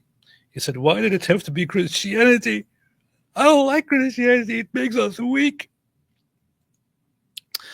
Noodles the cat. Musk is thinking infinity and beyond when he does the salute type movement. I'm surprised you didn't know he's on the spectrum, David. To Shame on infinity and beyond. No, I thought of it. I just didn't know it was known. I thought because when you hear him in an interview, shame on you. You could tell there's something different about the guy. Different about the guy. Shame on you. How could you not know this? So anyway, yes, I did not know that this was public knowledge. Shame on you. Go top. Well, in modern times, Jews are the Nazis. So the jury is still out on Elon. Abraham Harb, the PBD interviewed a psych, and he asked, "Is there a salvation for a psychopath?" The psych said, "No. The evidence suggests there isn't." And I thought, hold my Bible, get David Wood on the line. Yeah, we'll crush that dude. Point him out to me. He will rue the day he ever said that. Yeah, I think everyone should go and send a message to PBD and challenge him to invite David Wood. Cage match with whoever that psych was, unless it was a woman. To challenge this false notion and ask him if he's scared to invite David Wood. Ultimate showdown. He would. Cage match. It's going to be two things. One, we're going to have a physical confrontation where I will destroy this person. And then we will have a discussion about salvation and psychology. And I will crush the person intellectually despite his great learning. You're hiding, boy. You're hiding. Telegraph. Musk is a real life Forrest Gump. Love him. Powerful. Jack Ray gifted 5 memberships. Thank you so much, Jack Ray. Appreciate it. Based autistic. Here we have one. As a fellow Aspie, I cannot indeed verify that we sometimes do the salute with anxious. Taught my dog to do it too in honor of Count Dankula. It's pretty messed up. Mama always said, life is like a box of Nazis. Fuck what, it looks so bad, bro. It does. It does look pretty bad. It does look bad. But, you know, you have to give the guy the benefit of the doubt. The Al Jazeera journalist just had to go pee. Makes sense. They were probably pregnant altogether. The Onyx Codex, you'll have to use your imagination for this one, guys. You don't necessarily have to answer right now. Split dollars with David. Read the next super chat. Here we go. The Onyx Codex says, let's assume Jesus didn't know Islam would appear. What would you say to Jesus if you had only 3 minutes to meet with him on the high mountain during the Transfiguration? Assume Jesus didn't know Islam would appear? Yeah. That wouldn't make much sense to me. Yeah, I don't understand what that has to do with the next part. Are you saying what would I want to tell him about Islam? Yeah. But even that doesn't make much sense to me. Because how would he not know if he is who he is? Yeah, and as I recall, he gave plenty of warnings about false prophets and how to spot them. And the criteria he laid out for identifying a false prophet, Muhammad meets those criteria more perfectly than anyone else in all of history. It's like he's telling you. So if I only had 3 months, only 3 minutes there, I'd be like, hey, let's make it extra clear to everyone. If you're talking about what I would say about Islam, let's make it extra clear to everyone so Muslims can't claim you as their own later. But it really, I don't even know how that would work. It's like everything Jesus says goes against Islam. And so I don't know that adding further clarification would even work. So anyway, it's a weird situation. I would say, can you emphasize a little bit more strength and fighting back and defending and stuff? But then again, like, hey, can you just say, hey, let's kill everybody? Change your message, Jesus. No more of this. Love your enemies. Say, hate your enemies, and we will kill them all. Hey, can you stop with the whole, turn the other cheek and stuff and just tell them to just, kill whoever threatens them? Mm-hmm. Yes. Jesus, could you change your message to fight those who do not believe in Jesus? How about tell them if somebody slaps you, behead them? Yes, chop their head off and humiliate them. No, I don't know. And take their wives as war booty. Who am I to say nothing? That's that. But this is a good question, Onyx Codex. It just doesn't make sense considering that you would have to assume that Jesus is who he is while also assuming that he wouldn't know that Islam would appear. That doesn't make sense to me. There's a contradiction here. You see what I mean? Do that make sense? Do that? Silly Goose says, you sheeple, you cannot see. Big Zionism has you under their dreidel. It's true. We even sing. Dreidel, dreidel, dreidel, I made you out of clay. Dreidel, dreidel, dreidel, with dreidel I will play. and Vykov. The Al Jazeera journalist just had to go to pee. This is true. Peace be upon me, says activist bishop defending LGBTQ and imam praying in Trump service prayer. Sounds like non-biblical to me and false teachings. Any thoughts, David Wood and AP on this?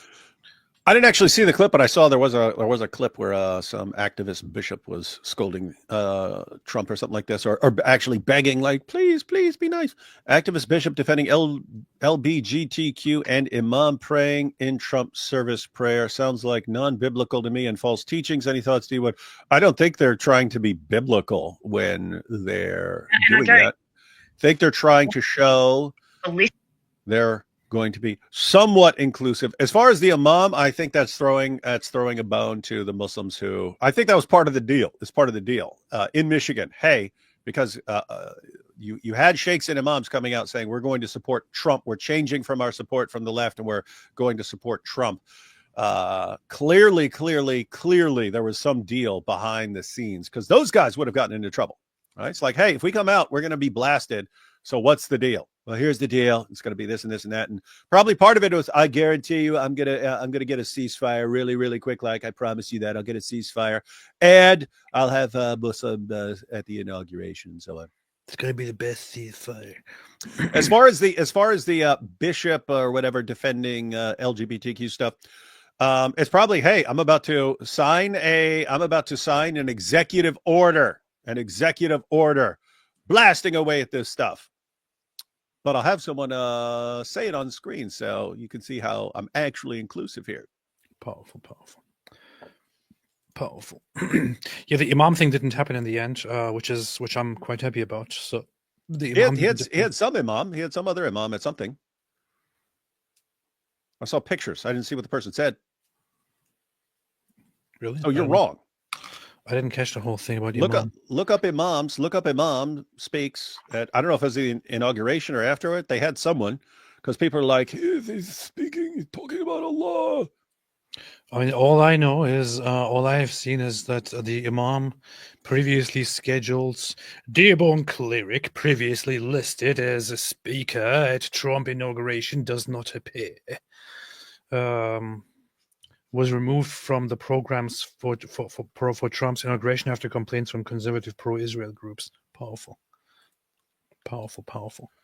And that's because the guy was pro-Hezbollah in the past and also had some really nice things to say about Jews.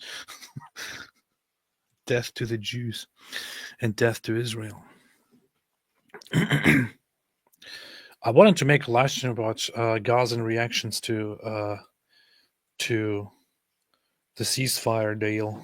I'm sure you have seen them celebrating and going out there and shouting, gay bar, ya Yahud. Did you see that? No. The Gazans were shouting, gay bar, ya Yahud. Yeah, that's their favorite thing in the world. Yeah. They're like, gay bar, ya Yahud. We love you so much. You're so cute. Sorry, non-kid. Nerds are cool and have faith in Jesus. I'm a nerd. Based. Noodles, the cat says. He didn't click his heels. It's infinity and beyond. Autism spectrum, remember. Wants to go to Mars. This is true. To infinity and beyond. But he wants to go to Mars because he wants to expand the German Lebensraum for the greater German Reich on Mars. That's why, apparently. Sarah F.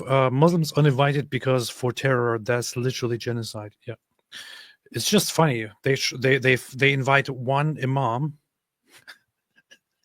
Who was it who spoke at something? I saw something about a Muslim doing something at one of these events over the past couple of days. They invite one imam, and the one imam that appears there happens to be somebody who is a terrorist supporter. Yeah. Isn't it funny? What are the odds? That reminds me of I made those videos back in the day about that 2020 special they had on Islam.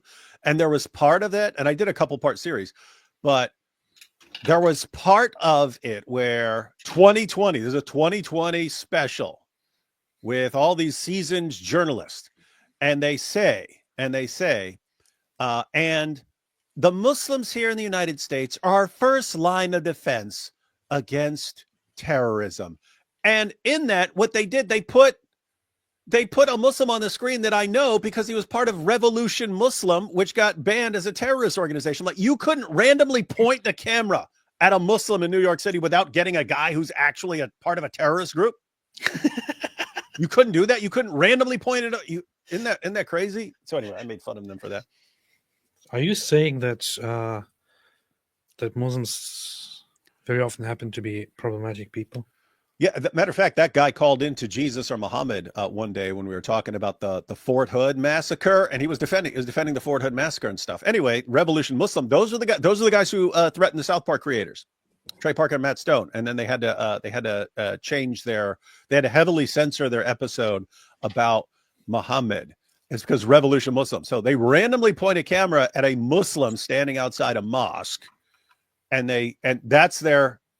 Then the voiceover is, these guys are our first line of defense against terrorists, and they're pointing at a guy who openly supports terrorism. It's insane. That's true. And Wyckoff said, I have lots of pictures of swastikas in Gaza with them giving actual Nazi salutes and a picture of a store called Hitler 2.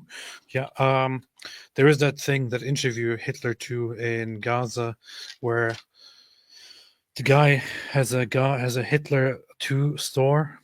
A store called Hitler 2, and he's asked why it's called Hitler 2, and he said because he's a big fan of Hitler or something like that. Here, the funny thing is that during this war they actually destroyed this place. Oopsie.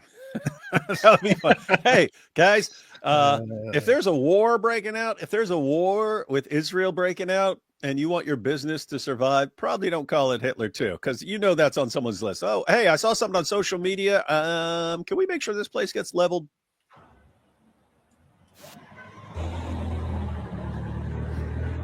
It's an interesting name for a store. Huh? It's also dumb just calling it 2. Like call it Hitler 2.0 or something like that. That's that means upgrade. What the hell is Hitler 2?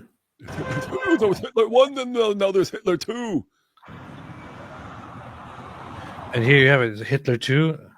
And look, they're selling clothing. Hitler 2 sells all the exact same clothing worn by college protesters in the United States. You see. And I got mine from the actual Hitler 2 store before it was destroyed. That shows you I'm really down with the movement. Okay, that jacket and that vest actually aren't that bad, man. Look at that. They put knives in their hands. They're holding knives and Palestinian flags. This is normal. This is normal life in Gaza. Just have a store called Hitler, while selling outfits that are meant to be used for terrorist activities or so-called peaceful protests against the Jews. Yep. This is it. This is Gaza.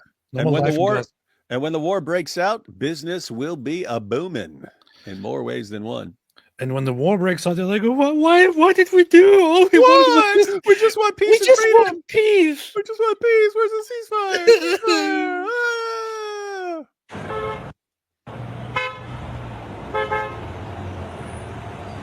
The creepiest mannequin ever. Yes, this will look good on me as I'm killing Jews. This is knife I will use to kill Jews. The name of the shop is Hitler, and I like him because he was the most anti-Jewish person. Yes, he wants to kill all the Jews. May his store always be there forever and ever. I was thinking between Muhammad and Hitler because both of them were the most anti-Jewish people, but then I decided Hitler because everyone is named Muhammad. Yes, and I'm about to name my firstborn child, and I'm trying to decide, is it Hitler or Muhammad? So I name him Hitler Muhammad Abdullah. هتلر وانا بحبه يعني من كتر ما هو كان اكثر واحد معادي لليهود لانه ظلمونا ويعني اخذوا حقنا كل حقنا اخذوه في البلد يعني ما خلوناش إشي يعني احنا الحين always playing the victim. And right beside it you have Art Home, so you can go get some art and some fresh Hitler gear. Always playing the victim. This is always playing the victim. We hate the Jews and we want to kill them, and we hate them and we like Hitler, but hey, this is because they don't treat us well. That's why. Yeah, they don't treat us well. All we want to do is exterminate them, and they don't treat us well. Isn't there? What's wrong with these people? And they didn't even treat Hitler well when he tried to exterminate them all. Isn't it? What's wrong with these people? No, we just want to peacefully exterminate them all, and then they don't want it, and then they don't like us. Why? Well, what did we ever do to you besides try to exterminate you like Hitler? And the thing is, this guy is speaking like in this guy's lifetime. Israel didn't even like do anything to these guys. They didn't take away anything. Nothing happened at all. On the contrary, during this guy's lifetime, Israel actually gave them autonomy. Israel actually gave them self-governance for the first time. But this guy is complaining about, oh no, the only reason that we are like this, the only reason that we hate the Jews and we want to kill them all is because the Jews they treat us very, very badly. Because it is injustice. We cannot live like this. Why don't they just die when we want it? The fact that they stay alive when we want to kill them is oppression. Wallahi, it's oppression. Oppression. This is why we hate them. بس نروح نموت احسن. احنا عايشين من قلة الموت. وعجبني كمان يعني اللبس هو احلى حاجة فيه اللبس والاسم يعني تبعه روعة. Anyway, hope you did. And Mark K, notice how many Hamas appear for the transfer of 3 hostages. These men did not honor Momo's revelations in chapter 4, verse 95, chapter 9, verse 111. Haram AF. He's saying these guys didn't die. So 9:111. That's of course the famous verse talking about those who fight in Allah's way, they slay and are slain. And then 495. That's the verse saying that the people who don't fight are not equal with the people who actually fight. But that's a misinterpretation. What that actually is about is like when you say slay queen, like slay, you know. That's true. Yeah. Slay queen. Yes, queen. That's what it is about. Stop making it about violence. I'm not. You're doing that. No, you are. Since we talked about it, let's have some of these beautiful footages up here. Beautiful, beautiful footages of them releasing hostages and the wonderful innocent civilians just celebrating and engaging in wonderful innocent civilian behavior as a result of that. So it's a very wonderful innocent civilian way to do things, as they do in Gaza. Powerful. Let's see. Let's have a look here. So they suddenly all found their uniforms again, of course, after the ceasefire was announced. Based. They were fighting in pajamas among the civilian population, but then as soon as the ceasefire was announced, they're like, oh, wait a minute, now I remember where my uniform is. Let me quickly grab it and put it on. Bunch of cowards. Like seriously, how do you celebrate these guys? We're going to go kill a bunch of people. Then we're going to go hide in tunnels. And when we fight, those of us who stay above ground and fight, we will fight in civilian clothes so they don't know. So we can scream, oh, no, we're just civilians, and try to shoot them in the back and so on.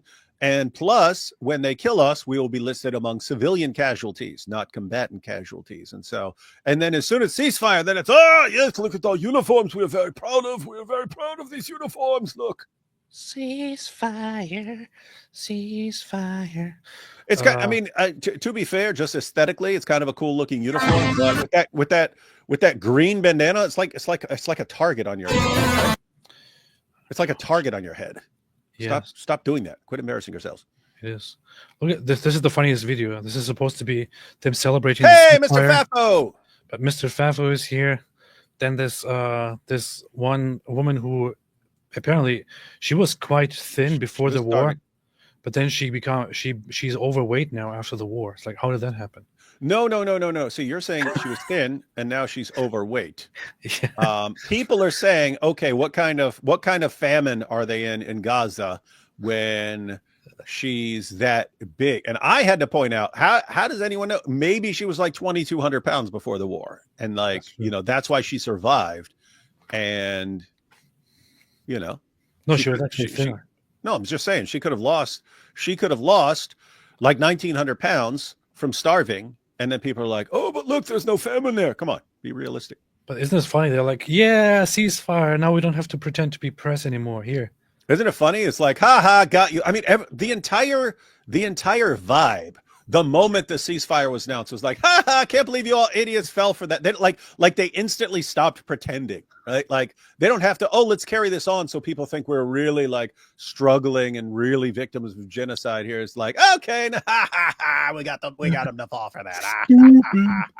Stupid. للجزيرة للأسرى الإسرائيليين في داخل هذه المركبة. هذه الصورة المباشرة الآن هذه الصورة المباشرة. سلمى. Look at these guys. They're not just fully covered, fully clothed. They got the sunglasses on even. So you can't recognize them. So this is the hostage release. Hamas is putting the hostages into another vehicle to transfer them. There are Hamas personnel on top of the vehicles with their guns out to control the crowds and shoot if somebody gets out of line. And then you have crowds pushing toward the vehicle to approach the hostages. Oh yeah, they want to rip them apart. And shouting Allahu Akbar. The peaceful society here of cockroaches.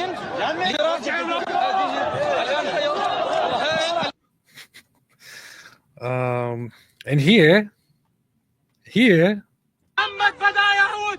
خيبر يا يهود. خيبر يا يهود. جيش محمد بدا يهود. جيش محمد بدا يهود. الله أكبر.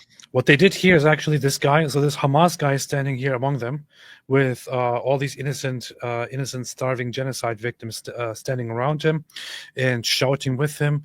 He takes the phrase Khaybar Khaybar ya Yahud, Jaish Muhammad Safiyud, which means Khaybar Khaybar, a Jews, the army of Muhammad will return. He changed it up. He changes it up.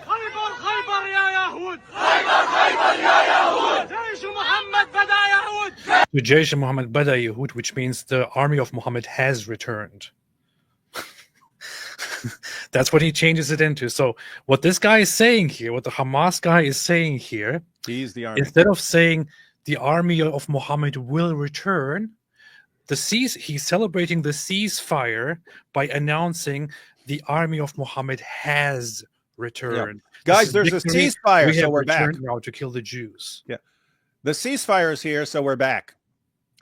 When there's an actual war, we run and hide. But there's a ceasefire, so now the army of Muhammad has returned. We're very brave during the ceasefire to cause as many problems as possible until they get fed up with it and they attack us again, and then we run and hide again. This is the army of Muhammad. Isn't that a great, like, perfect description of the army of Muhammad? Bunch of freaking cowards who when there's a ceasefire, they'll attack. When you respond, they run and hide. Everything is let me attack when no one is attacking, and then run and hide and scream and cry and pretend to be victims and get college protesters to defend me on the other side of the planet. This is the army of Muhammad, ladies and gentlemen. But they should actually say, oh, Jews, remember Khaybar, where a Jewish woman poisoned our prophet and totally destroyed our religion. Remember. It's seriously amusing and simultaneously insanely stupid that of all the different events that they could point to, they point to Khaybar, right? They don't point to like the massacre of the Qurayza Jews in Medina. They point to Khaybar, where their prophet was poisoned by a Jewish woman. But since they won the battle right before their prophet was poisoned, they say, yes, this is the thing that we always want everyone to remember when we beat the Jews in battle, right before they poisoned our prophet, leaving him in agony for 3 years until he died like a rat that had eaten too much poison. Powerful. Died like a rat. Muhammad died like a poisoned rat. A rat, when a rat smells the poison food, the rat can't resist. It eats it. It eats it and eats it and eats it until it dies. That's what Muhammad did. He died like a dog. I actually found I actually changed this up a little bit. To make it sound better, and did it like this. Khaybar ya Yahud. Khaybar ya Yahud. We admit you are so cute. No more fights, just rendezvous. Muhammad's army wants you. So this is a declaration. This is a gay declaration of love for Jews by Hamas. Now everyone can understand the alliance between the LGBTQ community and Hamas. Exactly. Gay bar, ya Yahud. خيبر يا يهود خيبر يا يهود جيش محمد بدا يهود جيش محمد بدا يهود. This is how they celebrate. After a ceasefire, they celebrate by saying, "We have returned. We will kill the Jews." But hey, innocent, peaceful victims. Look at this innocent, peaceful, wonderful victims of genocide. Uh-oh.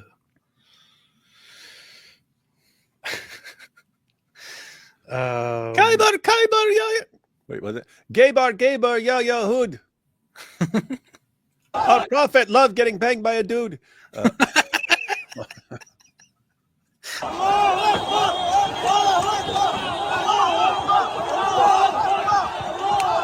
Look at this crowd of animals.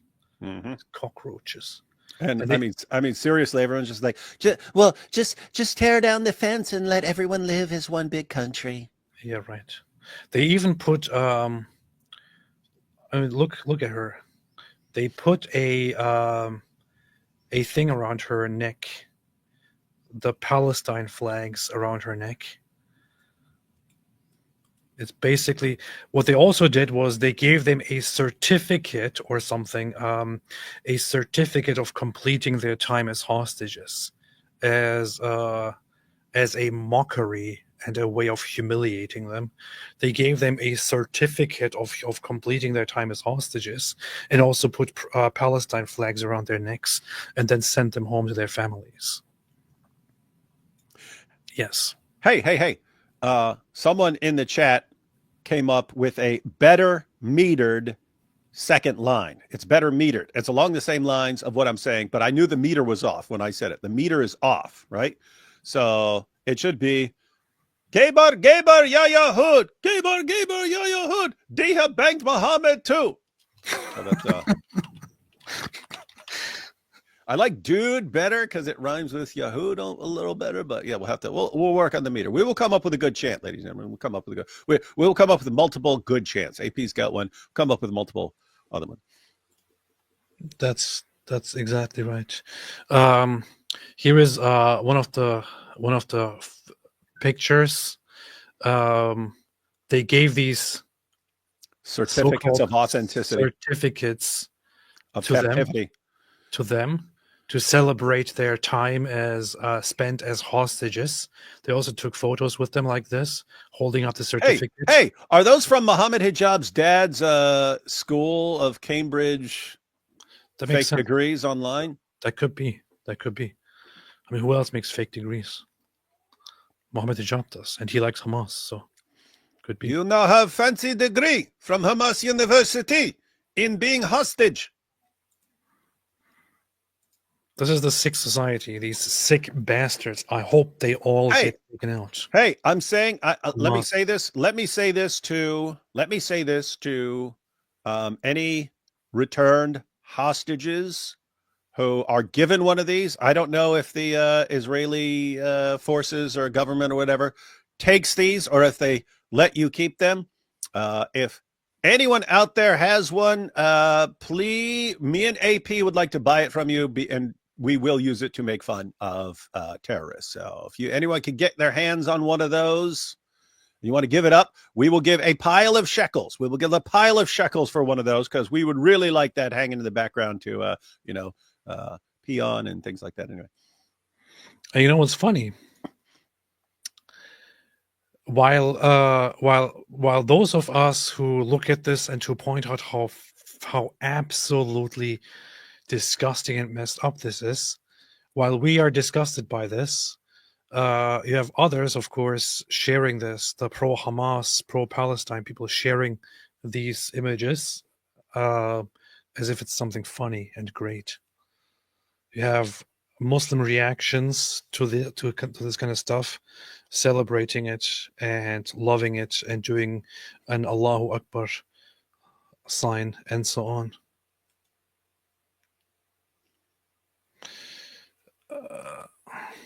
I'm seeing. I saw accounts. I have a Turkish one right here, of them posting about this, and people reposting it and celebrating it and so on. It's this. These are sick people, and it's not just Hamas. It's not just the Islamists. It's Islam. Sorry for those who think this is bad news or it's too hard to hear, but it's Islam. Islam is the problem. That's what it is. That's what you get. Those who celebrate this at home are not Hamas. They're not just Islamists. They're just regular Muslims. Hey, speaking of Muslims, you got this guy here. I choose Islam. Keeps spamming about speaking in Tungus. Keep in mind, everyone wants to make fun of him for not being able to spell. He's a brilliant. I choose Islam is a brilliant scholar compared to the illiterate prophet he worships. But I'll go ahead and give it a. Try. Bibbidi bobbidi. Muhammad's a false prophet. Child molesting, murdering, rapist. Why would you taunt at me while I can call your fake prophet a child murdering, murdering pedophile? Why would you do that? Why would he? Hope that helps. That's what they do. Powerful. Heroes Workshop. What does Candace support Trump? Why does Candace support Trump if he supports openly Israel? Doesn't that complicate her grift? I was going to point it out as well. In fact, somebody should probably put something together, because just recently she was talking about how America and ISIS are basically in the same camp, and our U.S. government is controlled by the Zionists and so on. And then she goes on and actually celebrates the Trump victory and says, "We are back." Who the hell is we? Yeah, what do you mean we? I think she's starting to catch on that if she pisses everyone off, basically except the Groypers and Hamas supporters, that's not going to be enough to carry on her grift, right? You got to keep the conservatives who still haven't realized what a freaking nut job grifter you are. So I think she's catching on and wants to hang on to them. Yeah.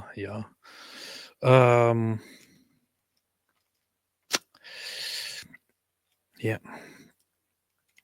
Hitler died on April 30th, 1945. Trump was born on June 14th, 1946. Everyone knows when someone dies, it takes 409 days to be reincarnated. Everyone knows. 4 plus 0 plus 9 equals 13, which is the number of the Freemasons. Coincidence? Wake up. This is a good point. Wow. This is a very, very good point. Powerful. Michael James, if Elon really wants people to flip out, he should do a triangle sign at his next speech. That would be good. That would be beast. And he should do something every time he speaks for anything like that, and toss something in there for everybody to flip out on. Random weird hand signals everywhere. Did you notice that Candace Owens wasn't? You should go out and hit this at the very least. Yeah. Which used to mean okay, but then people always saying if a person on the right does that, the okay signal, then they say it's a white supremacist hand signal.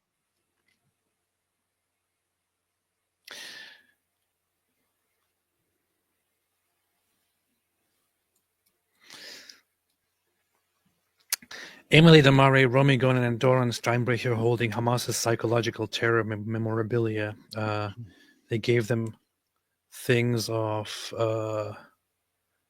gift bags with certificates and things to remember them by, and so on. I saw people celebrating this and thinking, look, Hamas is so kind to them. I don't really want to say the things that I have on my mind about those people. Watergang LTD. Have you guys offered to debate Nick Fritos, Ken Owens, Born Again Barbarian, etc.? Don't know that one. Yes, I feel like gropers and the likes are becoming a rising threat to Christendom. I don't think so. Not Born Again Barbarian, because no idea who that is. But Nick Fritos and Ken Owens, yes, we have repeatedly made offers. So yes. I saw a video by this guy Barbarian, and I watched little bits of it. The guy is a complete lunatic, but on a completely different level. compared to Nick Fritos and Ken Dunst. Nick Fritos and Ken. So Candace is an ignorant idiot. She's a complete imbecile. Nick Fritos is just your typical Nazi guy who is the wannabe Jeffrey Dahmer and has issues with his closeted homosexuality. The barbarian guy is a guy who pretends to be a devout Christian, but the guy is a complete nut job. It's like it's a guy that you don't want to spend your time alone with. And I saw part of a video that he did about the Talmud. I would have debates with people. I'm not sure though if it's really worth it. As far as a rising threat to Christendom, I don't think so. No. These are people who are famous online among people who are young and who pretend to be, who want to, stick to something that they just found. I mean, who actually out there in the real world cares about these people as part of, their Christian attitude? I mean, do people in churches go around and think, oh yeah, I need to watch the new Nick Fuentes video? Yeah, I hear that when I go to church. Everyone's like, Hey, did you catch that new Nick Fuentes video? And someone's like, yes, but what about born again barbarian? He's even more base than Nick Fritos. In churches, they say, oh, everyone, by the way, now that we are done with our service, everyone should go home and watch the next Nick Fuentes video. And the pastor gets up and he says, hey, let's all pray to Candace Owens' baby, who's super based and doesn't want to ever hear the voice of a rabbi. And let's shout, Christ is King, Christ is King. And when you see a Jewish person outside, just shout, Christ is King. None of this, I mean, these are online jokes. These people, I saw this, another case just recently online. There was this, there is a woman that I've seen occasionally here and there, who is a believing Christian woman with a Jewish last name. She posted some of her interactions with gropers and other people, and I looked at the things that the people were saying to her, and it's just these are the gropers who pretend to be Christians. So Jennifer Greenberg, I actually saw the context of this. This is just about Abby Libby says something about how the Holocaust is undeniably proven and so on. She then comments on it and says that they don't really care about whether it's true or not. They just want to be hostile and all that. Then this guy here, Groper, pretends to be Christian, comes in and says Greenberg. That's it. That's all it says, Greenberg. Obviously a dig at her German Jewish last name. She says, wait, you can read? Here's something even more shocking for you. I love Jesus Christ, the Son of God, who was born to a Jewish teenage mom and died to save me from my sins. Happy Sunday. And here is some guy who chose his username just about hating black people, and in his bio it says Christian. He responds with this, back in the oven. Liked by fellow gropers. And gropers then come in and harass her further after this. Does this look like these people are Christians, or care about Christians, or love Christians, or are just so concerned about the well-being of fellow Christians? Does this look like these people are like represent a Christian attitude and Christian worldview?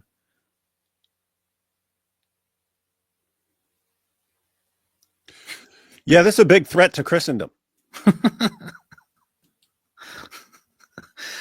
She even directly here professes to be a Christian and directly announces it and has a quite Christian response. And the response to her is back in the oven. These guys are I don't know what to say.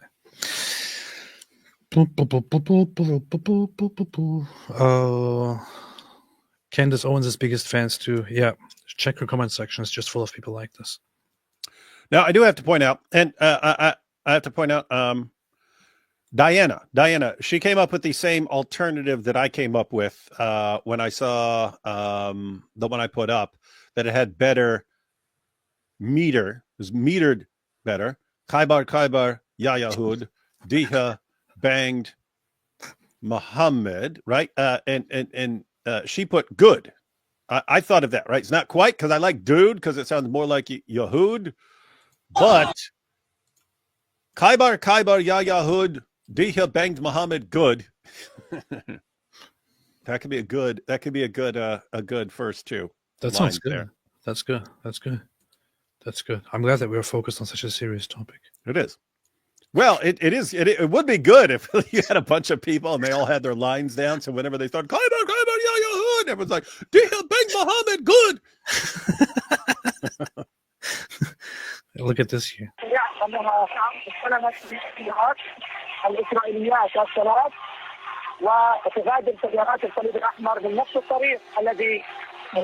This means victory. The guy is doing a victory sign. Peace. Yeah, everything is destroyed. Everything is destroyed. We were hiding until now, but now victory. جاءت منه من شرق مدينة غزة وأيضا يبدو أن عناصر المقاومة تقوم بتأمين سيارات They're on the way to the gay bar. الصليب الأحمر كما نتابع عناصر المقاومة يقومون بتأمين off to the gay bar الأحمر حتى تخرج من هذه المنطقة المزدحمة بشكل كبير الآن على Arabic media is more insane, though. They called the released Israeli hostages prisoners, and they exchanged convicted Palestinian prisoners hostages. Did you see that? Yeah, that's their usual language. On the one hand, you have innocent civilians that were taken captive by terrorists. On the other hand, you have suspects of all kinds of different backgrounds committing terrorist attacks and so on. They want to draw an equivalence between these two. Sick people. Tesbo, Trump's speech was awesome. UK jealous, hoping Starmer is quaking in his boots. Notice he wasn't invited to the inauguration. Yeah, that's pretty based. Jack Ray, the Gazans can end up owning the best golf course resorts on earth if they play ball. Pun. The best. Yeah, that's true. The best. He should be saying so. The Gazans could have the best golf course in the Mediterranean. They just play ball. The best. Actually, it was child euthanasia, not euthanasia. We all misunderstood us. Well, that makes sense. That explains it. Sivako, Indonesia is doing a great job of showing the power of the Ummah in Islam. Wonderful solidarity there for their beloved residents. Exactly. Isn't it interesting? You got dozens of Muslim countries, and they're all, do not bring one of those people here. Bring them to your own country. We don't want them. We don't want them. Get the hell out of here. We don't even want one Palestinian. We don't care about Palestinians. Are you insane? Robert Aldani, how worried are you guys about Trump? To me, he is. Wait, move the Palestinians to Greenland or Northern Ireland. That's why I decided to buy Greenland. Give it to the Palestinians. Let them stay there.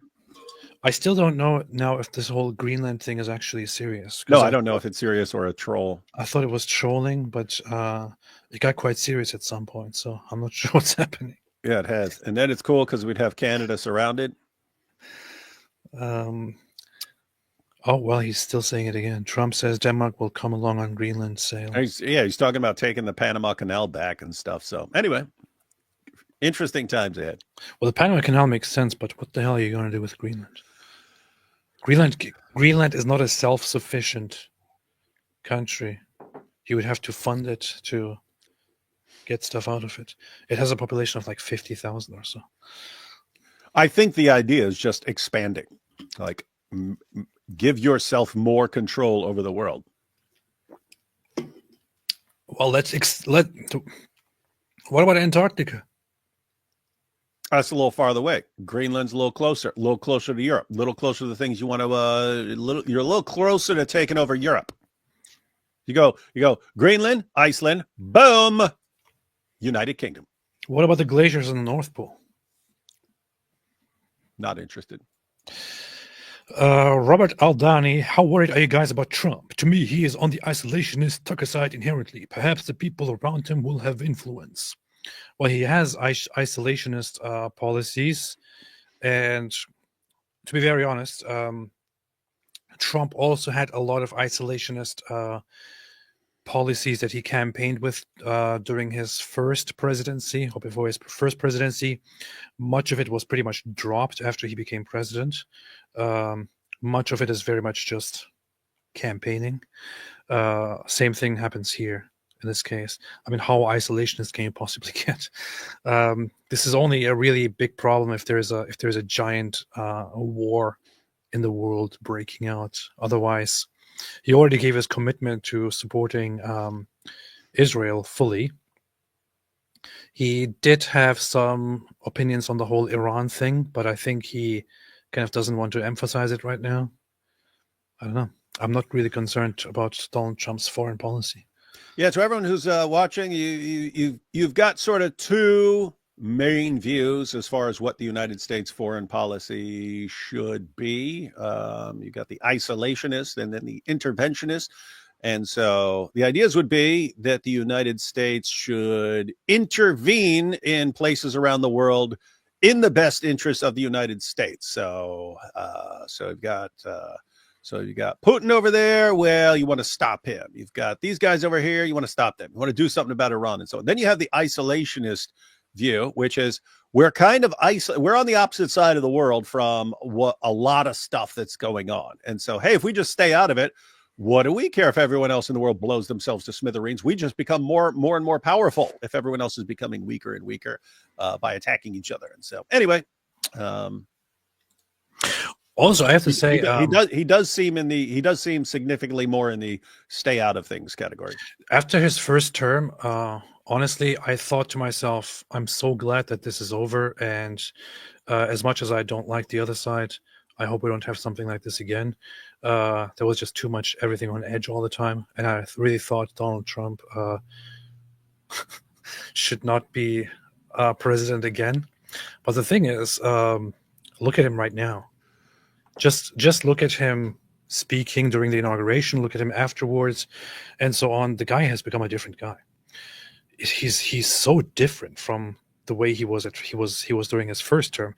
In his first term, he was a giant jerk to everyone. He has something happened. Maybe it's the whole. It's not Trump who's getting changed. Shot it's at. us. We've changed, AP. Maybe it's because he got shot at and he got humbled by that. I don't know, something like that. But he's like, breaking news. Comparison, AP thinks Trump has become humble.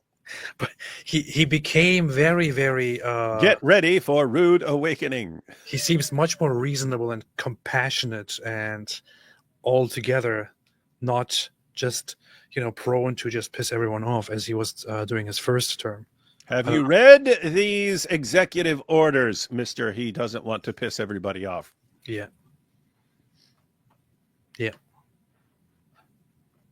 I have. Robert Aldani, how worried are you guys? Lions and Muhammad Hijab's next video, Elon was saluting at me. Yeah, the signal to me. What was he doing? He tried to throw this in my face. We will show you the power of the Ummah. Iceberg syndrome. It's a Titanic problem. Here comes Jack with the puns again. The third orange, people saying Eastern Orthodox would suit AP the best. Guys, we know the way AP will go. God has already given him a prophetic vision in a dream. He will become Catholic, then become the new Pope. See? This guy gets it. He remembers it. Would be funny if you became Pope. I told everyone. I had a dream one night. I mean, I said it right the next day. I had a dream where I had become the Pope. And in my dream where I had become a Pope, I was looking for my hat and I was already too late for the job. Like I was late for my first day as the Pope. So this is a sign to me. I don't know. Since then, I mean, look at this. Oh yeah, right here. Look. I have this with me all the time. See, I took this very seriously. Powerful. I even taught my wife how to do the rosary the other day. See? I'm not joking. I'm serious right now. The third orange, then AP and Mrs. AP will undo the Great Schism and return and reunite the Catholic and Eastern Orthodox Church. Powerful, powerful. That's a pretty based idea. Hey, hold up. What? This comment here. AP was late for poping. That was the best part, because in your dream, you remember the details. In your dream, you walked in and said, "It's poping time," and then poped all everybody. Poped all over everybody. Yeah, that's what I did. That's what I did. Anyway, I have some respect when you talk about the Pope. Chloe says, so without revealing too much, this recent atrocious terrorism hey, what's up, Chloe? Good to have you here again. This recent atrocious terrorism arson is close to my neck of the woods. I feel surrounded by Islamo-leftists. Even the grocery store I go to is now run by Muslim staff, beards and burqas. I'm scared. Do not be scared, Chloe. Do you not have faith? But you're from Australia. I just remembered that. Australia. That's where it happened. I wish you all the best and stay safe. Right now, you don't have to worry. It's just Jews who are in danger. Build an army of kangaroos for future conflict. What? But always remember, first they come for the Jews, then they come for the Christians. First the Saturday people, then the Sunday people, as the saying goes. But stay safe. All the best. On the serious note, Chloe, how you're feeling is how you're feeling is how lots of people are feeling around the world, and that's actually a good time for people to find out what Islam is and what it calls for. So it's the sucky times that get people to listen sometimes. So sucky. There's that. Saki. Too many nukes in the US. Saki to me. First the Jew, then you. That's true. My only red line is if Ridwan reverts. This sounds kind of funny. I know you didn't intend to do it that way, but it sounds kind of. My only red line is if Ridwan reverts. There's a good cadence to that. Yeah. You need to work on this a little bit further. You could do something. And some good alliteration. You could do something with this pair Holstrand. This sounds pretty good, but you need to work on this. You need to work on this. Yeah. Living with Jay, Daily Wire, in John 14:2-3, it states that I go to prepare a place for you, referencing our heavenly home. But what if you get there and Mike Winger is in your neighborhood? You plan, but Allah is the greatest of schemers. Whoa, what do you say, David? There's no way we'd be in the same neighborhood, because that couldn't be heaven. So you're basically contradicting yourself, Jay. Well, that was good. That was. It's like heaven can't be like the ultimate nightmare. That's all I'm saying. Always knows exactly how to roast Mike Winger. This is how David Wood plans his day. Patriotic Z. I accidentally did it to a black friend in front of a bunch of people, but no one else saw. It took me. I realized he was on the floor laughing. What did you do to your black friend? I don't. Oh, you mean the Elon salute? You mean the Elon salute? It took me a time to realize he was on the floor laughing. That's funny. Sivako, Jesus whipping moneylenders in temple is always a nice rebuttal to turning the other cheek. And neo-Nazis keep insisting he wasn't Jewish. SMH. Yeah, keep in mind, everyone, the turning the other cheek, you can interpret it the way some pacifists interpret it. Like there are Quakers, they will not fight and they will not retaliate no matter what you do. This was more like an insult from the Romans, right? So Israel at this time is under Roman. Are there any Quakers here? Just curious. Go on, David. The Romans would give you an order and give you a slap to put you in your place, and it's like, do you retaliate against those guys? Couple things you could do there. One, you could flip out and attack them, in which case you're going to be crucified. Right? Roman slaps you in your face and you attack him, you're going to be crucified. So that's one thing. Or you can turn and run. Jesus offers a completely different position. He slaps you and ha-ha! You turn to him the other also. Go ahead. You're showing a kind of contempt for what he can do to you. What are you going to do? Okay, this impressing you? This impressing you? Here's what I think of that.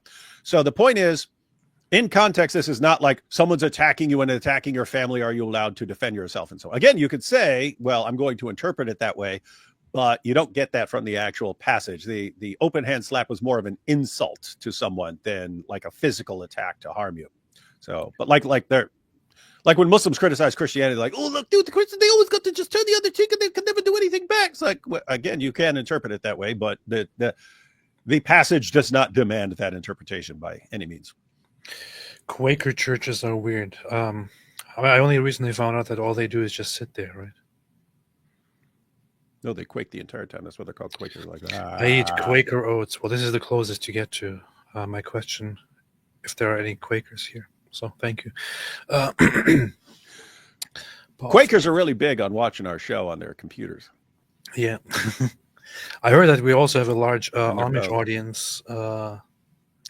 Yeah, who are also watching. Powerful. Jack Ray, AP, the superhero Otterman who someone uses should make a his prayer beats to unleash someone the should make might a of comic book holy called prayers to fight evildoers. We should. I should do one. There should be a comic book called Otterman, who's constantly trying to reestablish some sort of Otterman caliphate. Otterman. Rosa said Quakers aren't the same as Amish, LOL. I know, that's why I separated them. I'm pretty sure that was clear. I thought it was very clear, and you've been falsely accused. I thought that was very, very clear, but interesting. I don't know. Society of Friends, Per Holster and Quake 2. Yeah, we're not talking about Quake 2. That's a different thing. Quaker Meeting House. Yeah, that's true. They're not called churches. They're called meeting houses. They just go there and contemplate. It's pretty based. Jack Ray, Patch Duress, a Canadian leftist, are screeching about Elon's Nazi salute when in 2023, Fidel's bastard blackface son in his office invited a World War II Ukrainian soldier to parliament and everyone clapped like seals. Jules loved it. Well, to be fair, they didn't know at that point that he was actually that he fought together with the Nazis. So after they found out, they were like, what the hell? But yeah, that's what they do. Otis the poet. Hello there. I asked my rabbi if I could beat my wife, and he told me that I could not. Should I convert to Islam to solve this issue? Though that's one solution, of course. You can also get some instructions on YouTube on how to beat your wife. There are lots of videos on that from Muslim scholars who will instruct you how to do it correctly. Another, what do you say, David? Yeah, it just depends. If beating the crap out of your wife is super important, there's one religion for you. Yeah, when people have different priorities and different reasons to convert or not convert to different things. I mean, if this is one thing that you care a lot about, then I would just choose my religion accordingly. Yeah, like when we read in Sahih al-Bukhari that the early Muslim community would beat their wives until their skin turned green, and we read that Aisha said that that Muslim women were treated worse than pagan women.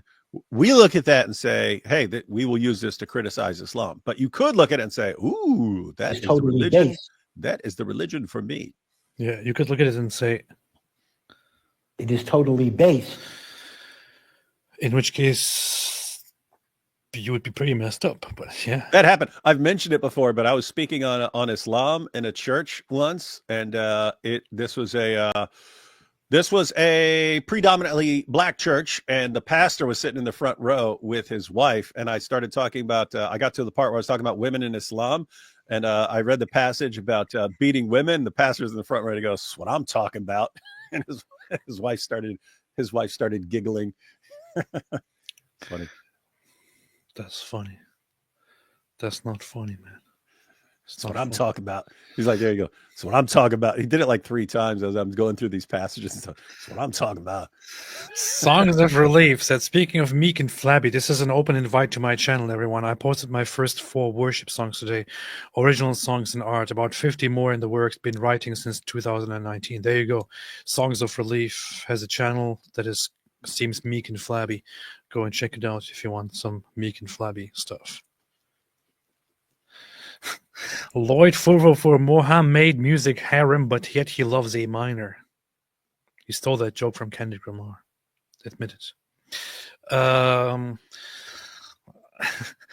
Patch Duress said, speaking of Gazans, Canada's prime minister, governments trying to Canadian, Cuban governments trying to fast track them citizenship before federal election. Diversity is our strength. Powerful, powerful. Jimmy McConney, Hitler 2 Electric Boogaloo. Goat Up. In my town, there's a family-owned Muslim bakery shop called In Bread.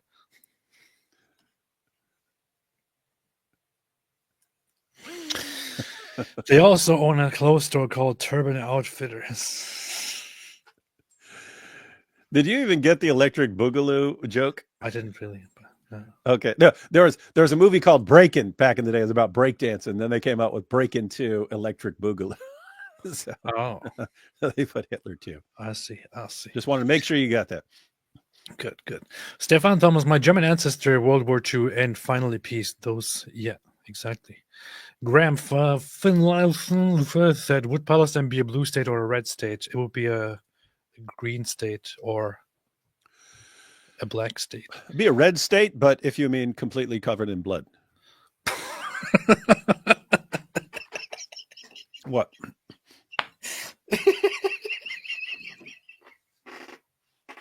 All the dumb things I say, and that's what makes you crack up laughing?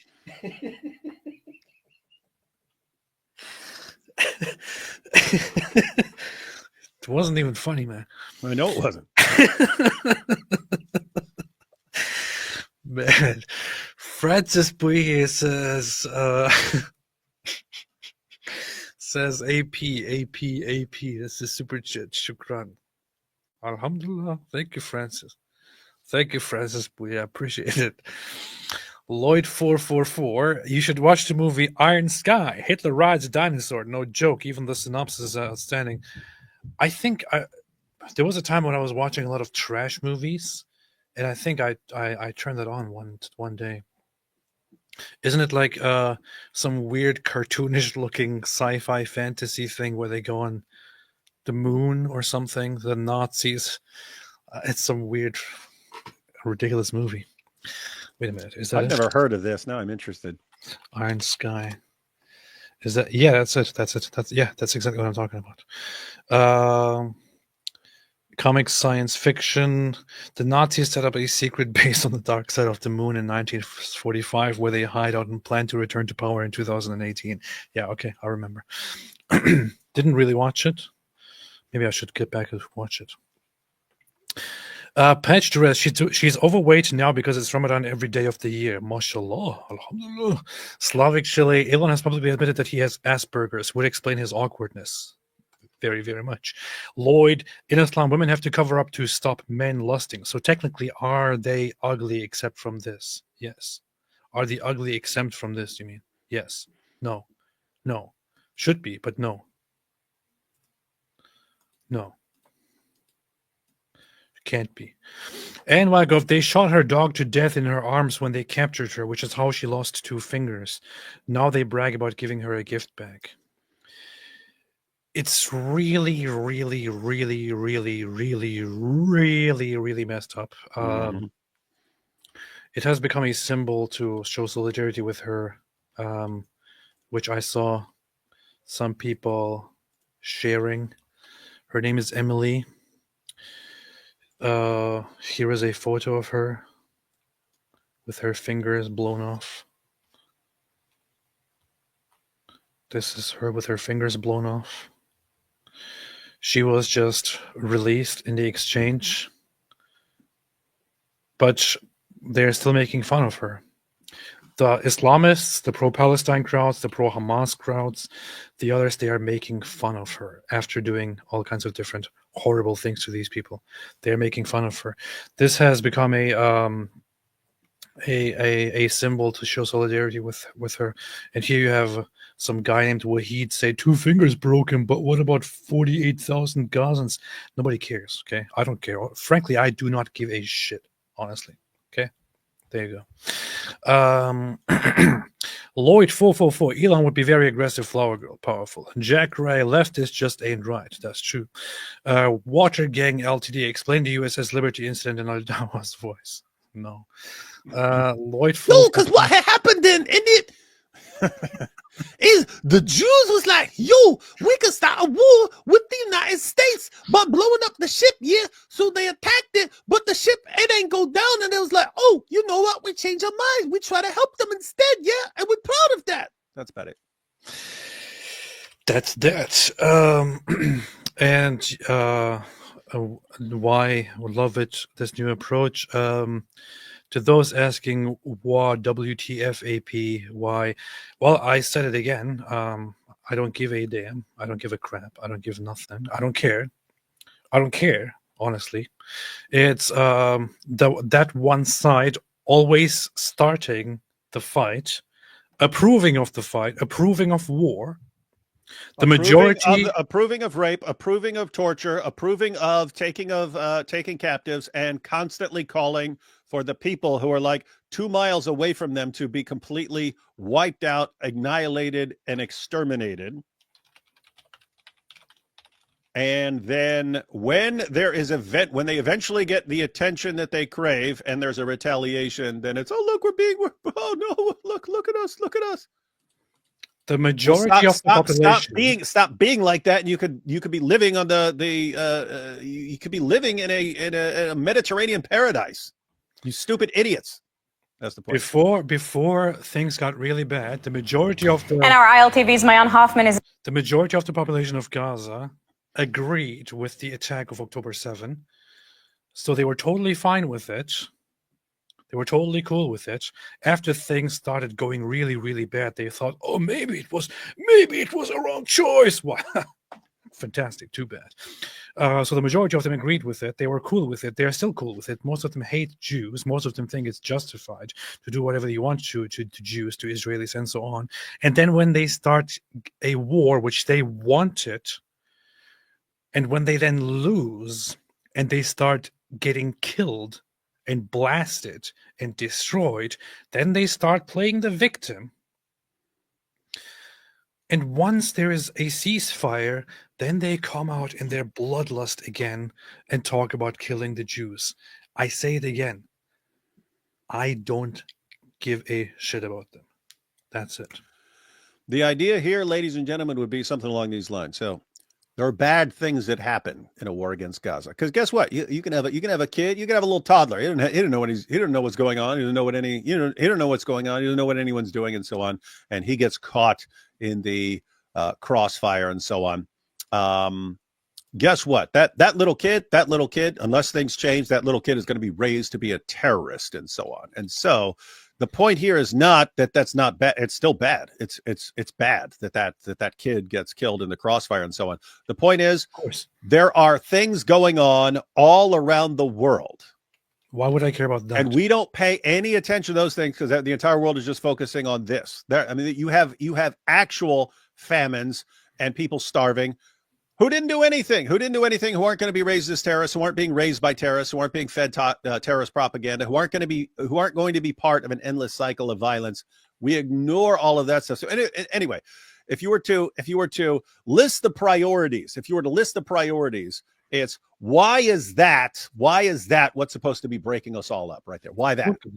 You have people that bad things are happening to, who aren't starting wars, who aren't screaming for the complete extermination of an entire group of people. Why would this be your big concern in life? That one spot right there where it's a terrorist making factory. Here is a poll, a terrorism factory, by a Palestinian Arab organization, by the what's it called, the PCP, by the PCPSR, by this organization. This poll is from December 2023. Look at the question and the answer here. October the 7th in the war in Gaza. So this is only a summary. I'm not going to go down to the whole question answer part. You can look it up for yourself. October 7, 72% of the public in Gaza believe that Hamas's decision to launch the October 7 attack was correct. 72%. Why would I give a damn about these people? Why? And they're saying this while the majority of them, while more than half of them says they don't have enough water or food to sustain them for a day or two. I don't care. I do not. Look, it's, again, as David said, it's unfortunate that people die. It's unfortunate that people get killed. It's unfortunate that people get caught in this kind of stuff. I care about the Israelis because they are not the ones who are asking for the fight. I do not give a shit about the Gazans who approve of this. That's it. It's like I'll give everyone like an example. So World War II, you have the Germans. Guess what? You had all kinds of Germans who did not approve of what the Nazis were doing. Just imagine a situation where Nazis are launching attacks and so on, and then the British bomb the city. Let's say Dresden. The British bomb the city. They bomb it. And then everyone's like, help, help, we're victims, we're victims, we're victims. Okay, should that be our priority for persecuted people in the world? That this place where you have some people who don't support them and so on, but it's a Nazi city. How concerned should you be? Well, okay, there are people there who don't have to do with anything, and that's bad. If you're going to dole out your sympathy, there would be much better places to place that. Yeah. For those who are asking what the source is, here's the source. It's not Israeli propaganda. It's directly a so-called Palestinian research source. PCP. It's the PCP source. This source is addictive. They smoke PCP and then they make polls here. This is what they are. So I don't care at all about these people. Not in the slightest. Spare me your crocodile tears. Spare me your fake cries. Spare me your, oh, our people are dying. I don't care. I do not care. And I will not care. And there's a reason. AP, of course, is a cold-blooded, borderline psychopath when it comes to this issue. But there's a reason. Because when you care, you have an entire nation and people around the world who use your goodwill and your good intentions to further their terrorist propaganda. And so if you know someone is manipulating you through your caring, they're going to take your, oh, hey, this person cares. You know what? We're going to use that person's care and concern for us to manipulate him and to terrorize more people and slaughter more people and torture more people. That is a time to say, whoa, whoa, whoa, whoa, whoa, whoa, whoa, whoa, whoa, whoa, whoa, whoa. You are not going to use it that way. You're a terrorist. You're a terrorism factory. No, I'm not going to feel terrible for you getting bombed when you keep doing this and you keep starting it. They weaponize empathy. Yeah, I will care the day that that those people start saying, actually, we don't want to kill Jews. Actually, we don't want Israel to be destroyed. Actually, we want to work toward a peaceful solution. We don't approve of killing Jewish civilians. We don't approve of killing Israeli civilians. We don't approve of taking hostages. We don't approve of raping them. Once they start doing that, then I will care about them as well. Until then, I do not give a damn about Gazans. That's that. Lloyd 444, Hybar Ya Yehud, hang around playgrounds, Muhammad Wood.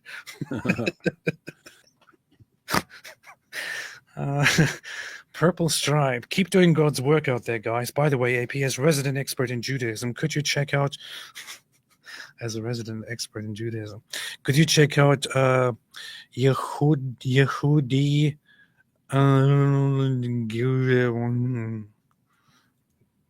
what is that? Wait, I can't read the rest.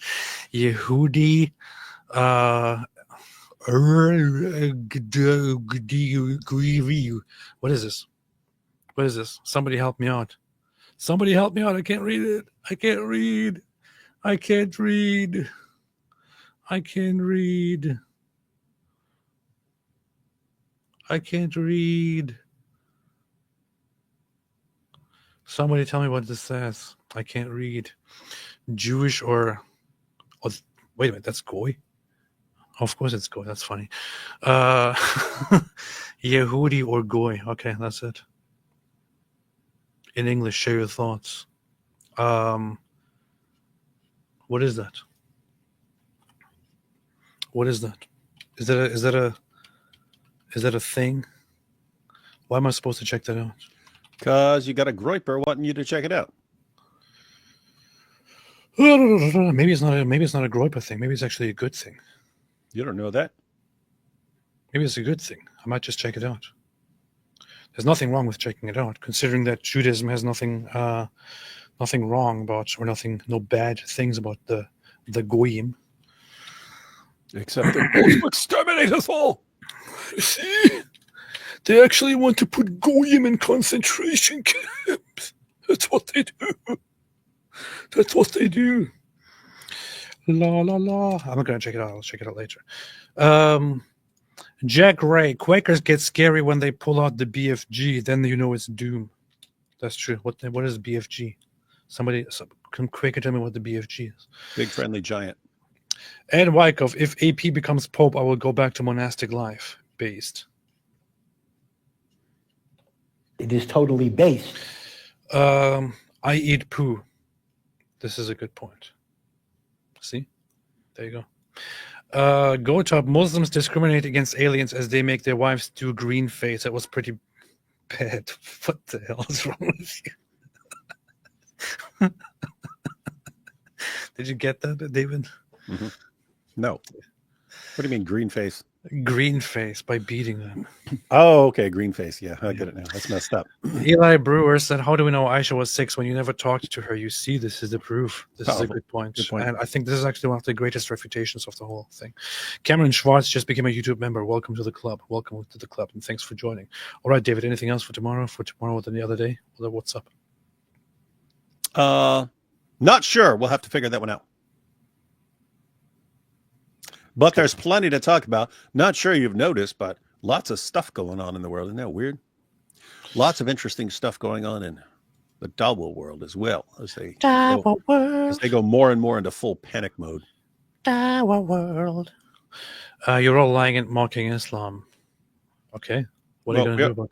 Yeah, we are mocking Islam. That part's true. What are you going to do about it? Even let's say we are lying and mocking Islam. What are you going to do about it? You're going to stop it? What are you going to do about it, Araman? What are you going to do about it? Why don't any 50 of you who want to stop us from making fun of the most obvious false prophet in history come here and make us? DC, hey, what's up? We're actually telling the truth and mocking Islam. That's true. That's true. Thank you, Caitlin. Thank you. Appreciate it. So to get back to the topic very briefly, no, Elon Musk did not do a Nazi salute. It would also be very stupid and very atypical of him to do a Nazi salute. But my final message would be, there are those who want to violently argue that Elon Musk did a Nazi salute because he's a Nazi who also happens to support Jews and speak for Jews and speak against Nazi stuff and support Israel and so on. Let's say we accept AOC's message and say that Elon Musk, yes, actually did do a Nazi salute because he's a Nazi. Okay. Now what? It's too late. He's already the richest man in the universe. You can't stop him. It's such a ridiculous discussion because the funny thing is we talk about this back and forth. Was it a Nazi salute? Was it not? No, it wasn't. Yes, it was. No, it wasn't. Yes, it was. Okay, let's say it was. Now what? Let's accept your theory that it was a Nazi salute. Okay, now what? Now what? Okay, let's say it was. Are you happy now? Are you freaking happy now? What's going to change? Nothing. Except that you can cry. Like you heard it here, folks. You can't stop the Nazis. You heard it from AP. Meanwhile, The ones who actually hate Jews and want to kill Jews are those who are calling Elon Musk a Nazi. Take care of the real Nazis, which are the Palestinian Hamas people. And I want to end this wonderful day with a wonderful song. What do you know about songs, David? I know everything about songs. I'm a musical genius. You are? I didn't know that. I never heard of that. I would know that if we were a musical genius. Nobody told me. Nobody told me about your musical genius. Why did I never know anything about that? All right, here's my song of the day. David gave me this brilliant idea earlier and said I should make a super chat goal, and if we reach so many super chats, then I will play the newest song. Maybe I should do that from now on. I don't know, but here is a song that I made.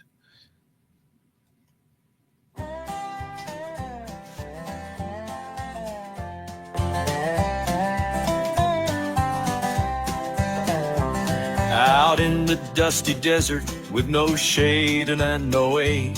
Yeehaw! A merchant named Muhammad dreamed of power and destiny. He claimed an angel choked him, but no witnesses were near. Just sand and wind to testify, and a story far from clear. Recite, said the angel, squeezing tighter than a vice. Repeat these holy verses, or I'll choke you twice as nice. Now he's the chosen prophet, or so the legend goes. But maybe heat stroke got him, 'cause nobody really knows. He ran back to his village, shouting, listen, I'm the one. An angel's made me prophet, now my mission's just begun.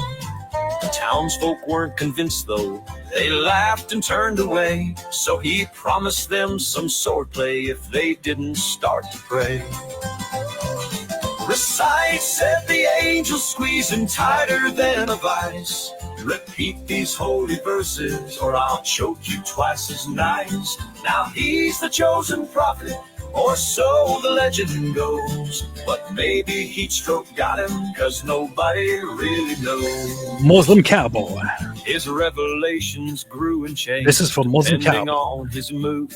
One day you could eat camel, next day it wasn't food. Yeah. He made himself exceptions for wives by the dozen too. And when folks began to question, well, they mysteriously withdrew. That's right. Recite, said the angel, squeezing tighter than a vice.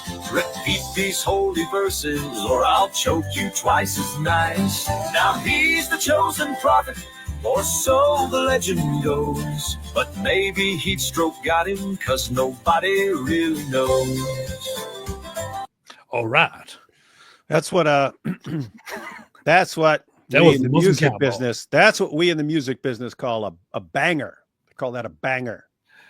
That was the It's not. Muslim It's Cowboy. not what Muslims mean when they call someone a banger. But that's what we call a banger in the music business. All right, ladies and gentlemen. That was today's song, coming right from the Muslim Cowboy. Hope you liked it.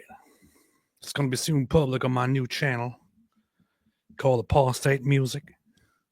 You can find it right on the homepage of my YouTube channel. I'm going to be linking that one as well in my community tab. And also, under this video, right after we're done, be back for the next song and enjoy the tunes of the Muslim Cowboy. See y'all next time. Have a fantastic day. And as always, how about you get to your knees? Oh, sorry, excuse me. Wrong one. That was the wrong sound.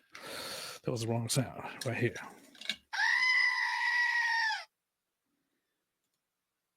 Stay away from Islam. Powerful.